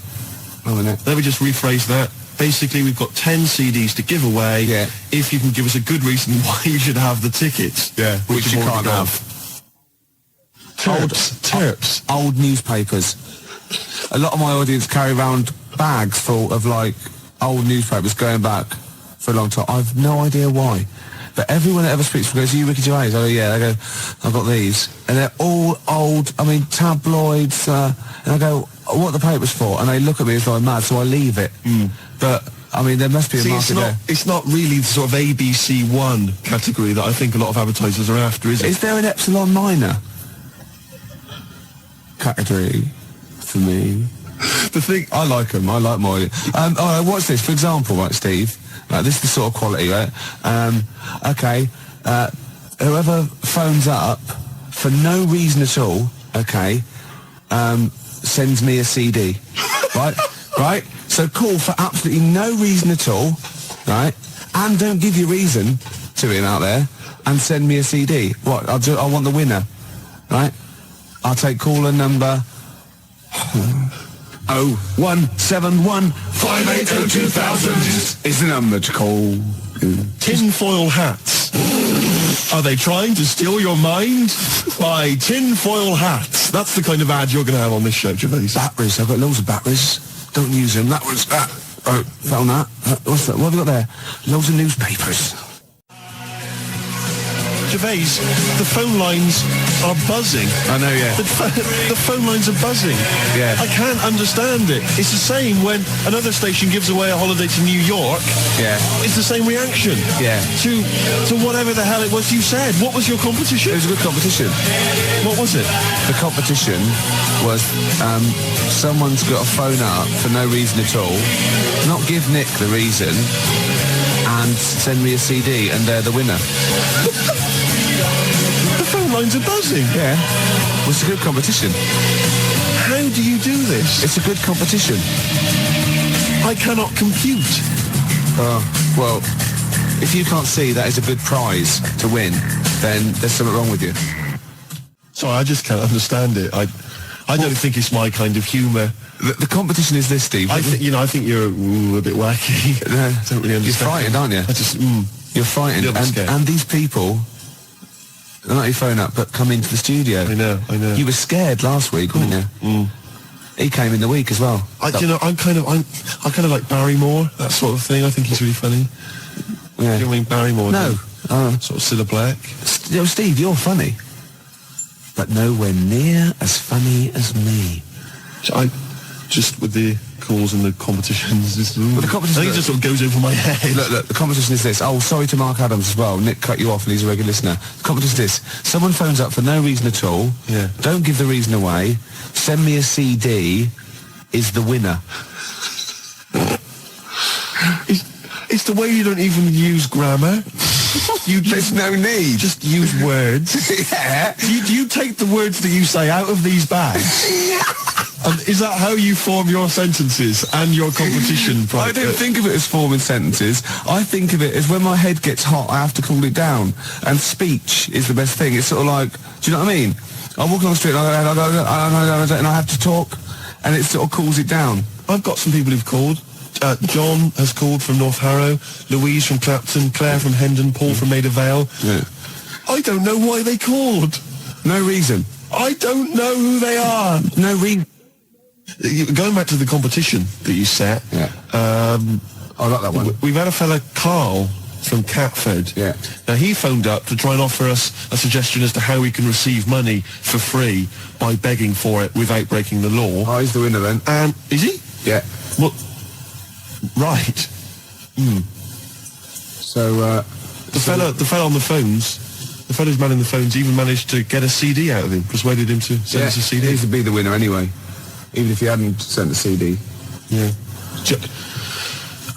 I'm just trying to pick a song here. I haven't worked out my next song. I've did that for a while. Gervais, what? I don't want to work here anymore. Is that all right? Do you mind if I... No, there'd be plenty of people wanting to fill your shoes. And think of all the old newspapers I'll get out of it. Wait a minute. Was on the tube earlier, Gervais. Now, I know that you walk into work, yeah, but I do have to take the tube. And there's a kid on there, sat opposite me, 10, 11 maybe, all right? And he looks quite normal. 12 at the most. Yeah, he's an ordinary-looking kid, just got the sort of, street clothes on or whatever. Looks perfectly normal. He's not the kind of kid that's going to get bullied at school, just normal-looking kid, except... Gervais, he was wearing a deerstalker hat. Now, what's happening there? Oh, I love that. Do you know what I mean? When he goes to school on Monday morning, if he's wearing the hat, they're just going to kick the hell out of him. Well, right, we'll pass that on to Howard. We'll keep that. And as I said, anyone wants to get hold of Howard, do it via us. He doesn't want to give out his address, obviously. Might attract mad people. Now, I read in the paper years ago, there was this guy, right, and he was from Sheffield, and he was at the birth of Christ. He'd lived before as a cow. Okay? Yeah. But that's not all. Another bloke who also lived in Sheffield saw this. I said, I don't believe it. So was I. Right? So what's the chance of that? I go, yeah, I was a cow as well. And they started this cult called Cattle for Christ. It's just two of them. But I just imagine people going to say, I was a donkey. Good, did you see it? No, there was like a beam in the way. I couldn't see. Nor could I. No, I was being milked. Couldn't see a thing. Where were you? I was a chicken. So you saw everything. No, I was out, wasn't I? I was so close. Poultry for the prodigal son. Yeah, would be beautiful. Yeah, no, well, I'm sure there are all kinds of societies like this, and perhaps if you're a member of one, then we'd like to find out all about you. Two idiots talking nonsense on the radio. It's a cult. Yeah, of course it is. Well, I am. Oh, we're going to recreate it. The tension, the smells, the sights, the sounds, the excitement. Hot dogs. The hot dogs, most definitely the hot dogs. A challenge has been set. Yeah. Matt didn't know this, but I'm a bit of a Subbuteo buff myself. He comes in here all hard with his sheepskin on, right, with his little team under his hand, his roller, and I go, I play Subbuteo. I said, I do, yeah. So, the gauntlet was laid down. It was, yeah. We've got Chile against England, but I unfortunately haven't got Chile, so I brought in Morocco instead. Not Morocco, what they call Colombia. Colombia, yeah. So if any of the defenders mess up, I can always shoot one of them. Yeah, of course. And that's going to be live. It's 10 minutes each way at 20 to 3 in the XFM Lounge. We are actually doing a proper football match, YouTube football match on XFM this afternoon. Kick off at 20 to 3, so it's 10 minutes each way. Yeah. And we'll be dipping in occasionally to see. The little boy Fraser's going to be the referee. Marvellous. He's the only one that can fit on the pitch and run round. Of course. without disturbing any of the players. Of course. It's a work of genius. And I've picked my team. Have you? Yeah. Already? Yeah, England I'm having. No, I've got this. Look at him. Look at it. Look at his face. Gascoigne here. He's so pleased. Look at him there. He's only an inch high. But look at it. I've got Gascoigne there. Incy, Batty, Seaman there. I don't know if I've got this all over Nigel Martin who's in goal. I'm going to put this there. But not mine. Matt brought it in, you filthy. So, anyway, we're going to... Apparently for goalkeeper's choice, though, most women prefer Flowers to Seaman. So, Really? Yeah. What? Well, so I'm going to go and they'll check out the pitch, warm up, and Matt, And where are we doing it? In the XFM Lounge? Matt's going to have a pint.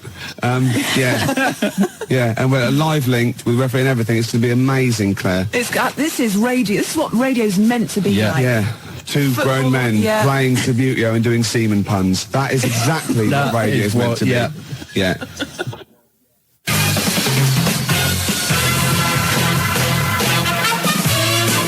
Okay, let's cross over live now to the living room just down the corner. Let's round the corner, down the corridor. You know what I'm trying to say. The crowds are there. Ricky and Matt are there. Are we ready? We're ready. Kick-off. Let's do it. I've won the kick-off, Claire, and I'm starting off... Oh, there's some of the crowd, and it's off. We're away. There it goes. It's a beautiful thing. He's moved down the pitch. It's gone for the... But it's Chile now. Chile on the break. It's a foul. It's a filthy, dirty foul. England, the crowd don't like that much, and he's run up there. There he is. He flicked a plastic man. Barry Spinnaker there, and little Tommy Tompkinson from the airline. Jimmy Twizzler. Oh, there he is. Oh, but they're giving it away straight away. It's the number 11 there, and he's running all the... It's a goal kick. It's a goal kick. There's little boy Fraser there on his horn, right? On his high horse. Half time. Half time. That's it. No, we'll be back in a minute. That's ridiculous. Riley. That is stupid. We can have a penalty shootout though. I nearly sprained myself then. I had to stop in mid-swing. That's happened before though. We will be back at the XFM Mum, I don't want any tea. I'm busy. You're very good with your fingers. Right after this. The score, England versus Chile, is 0-0. It's time to go back to the XFM living room.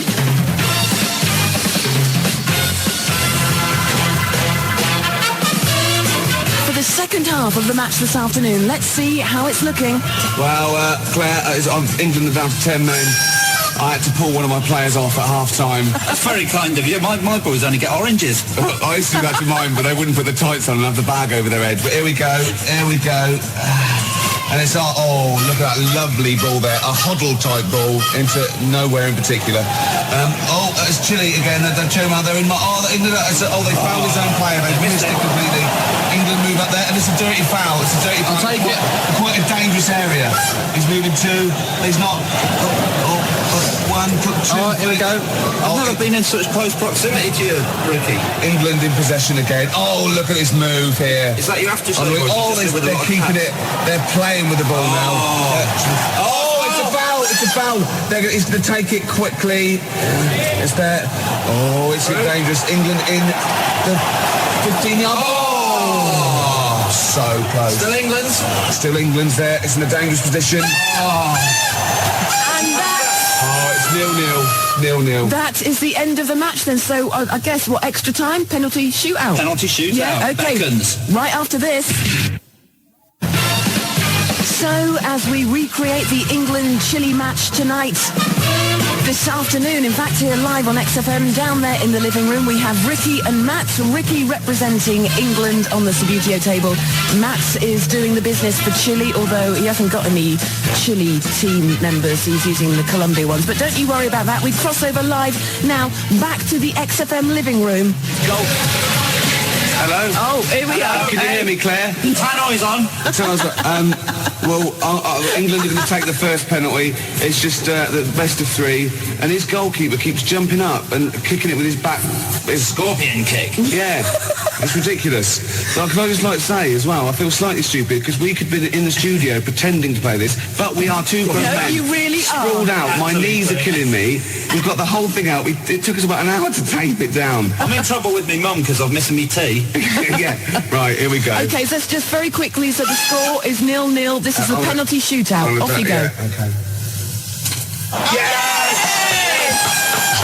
England 1-0 up. 1-0. England 1-0. He saved it. Oh, Gervais. Amazing scenes here. Oh, I can't believe it. Okay. Was that a save? Yes, of course it was. It was a beautiful save. England in the lead. Oh, yes! Oh. It's 2-0. It's 2-0. Chile have to score this to stay in. Oh, he saved it! Oh, amazing Gervais save. is gone. It's coming off. I can't believe it. That's it. They can't win. Yes! England won! England win! Obviously, I'm very disappointed. Boys, well done. Just like to say thanks to everyone that had faith in me. I knew I could do it. There was a lot of criticism, but thanks, we've done it! We've done it! And as we say goodbye to the XFM living room, there's Chumbawamba with Tub Thumping playing over the tannoy. The boys will be back in the studio for a bit of a post-match analysis. Joined by Ricky Gervais and Matt Ambound, team captains. Ricky Gervais, England, Matt Ambound, Chile, although it was Colombia, but it's only because... It's South American, isn't it? Yeah. The really embarrassing thing is not only that we actually went through with it, but that we didn't care whether it was on the radio or not. We were having a brilliant time. My heart, I just wanted to win so badly, Claire. I just wanted to win so badly. Oh, God, and when I put that goal past him, he just, oh, God, it was just amazing. Yeah, you looked like a happy man. And the boy Fraser did well. He was The little loving boy it. He Fraser. was jumping up and down. Loved it. He ruled it with a rod of iron. He I know, did, yeah. didn't he? I know, yeah. We'll leave it there. Yeah. Do you know what we haven't had time to do this afternoon, Matt? What's that? All those autographs you got from the Schiffer, awards. Modine, All of them. Cranky. We got all those autographs, and we were going to give them away today. Now, Yeah, what do you we were. reckon? Should we do it next week? Sweet. No, I'm going to keep them. Okay, fine. Yeah, yeah. To hell with the listeners. Yeah. Keep No, them. all right, we'll come up with the competition. That's what We'll do it next week. Yeah. I mean, seriously, Ricky, we have got all these autographs. That is like a lovely prize, quite seriously. You didn't really get cranky, did you? No, I didn't get cranky, no. Got a photograph. She was off with Pollard, drinking Really? gin, yeah. Oh, it's got to be libelous. It was a lovely At least he said Allegedly. off with drinking gin. Allegedly. Yeah. Well, once again, thank you for the effort you put in this afternoon for that match. It is my pleasure. And the fact that, it's not sad, the fact that you did actually play. So It was amazing. I'll let you win. Did you see the second goal? I though? did.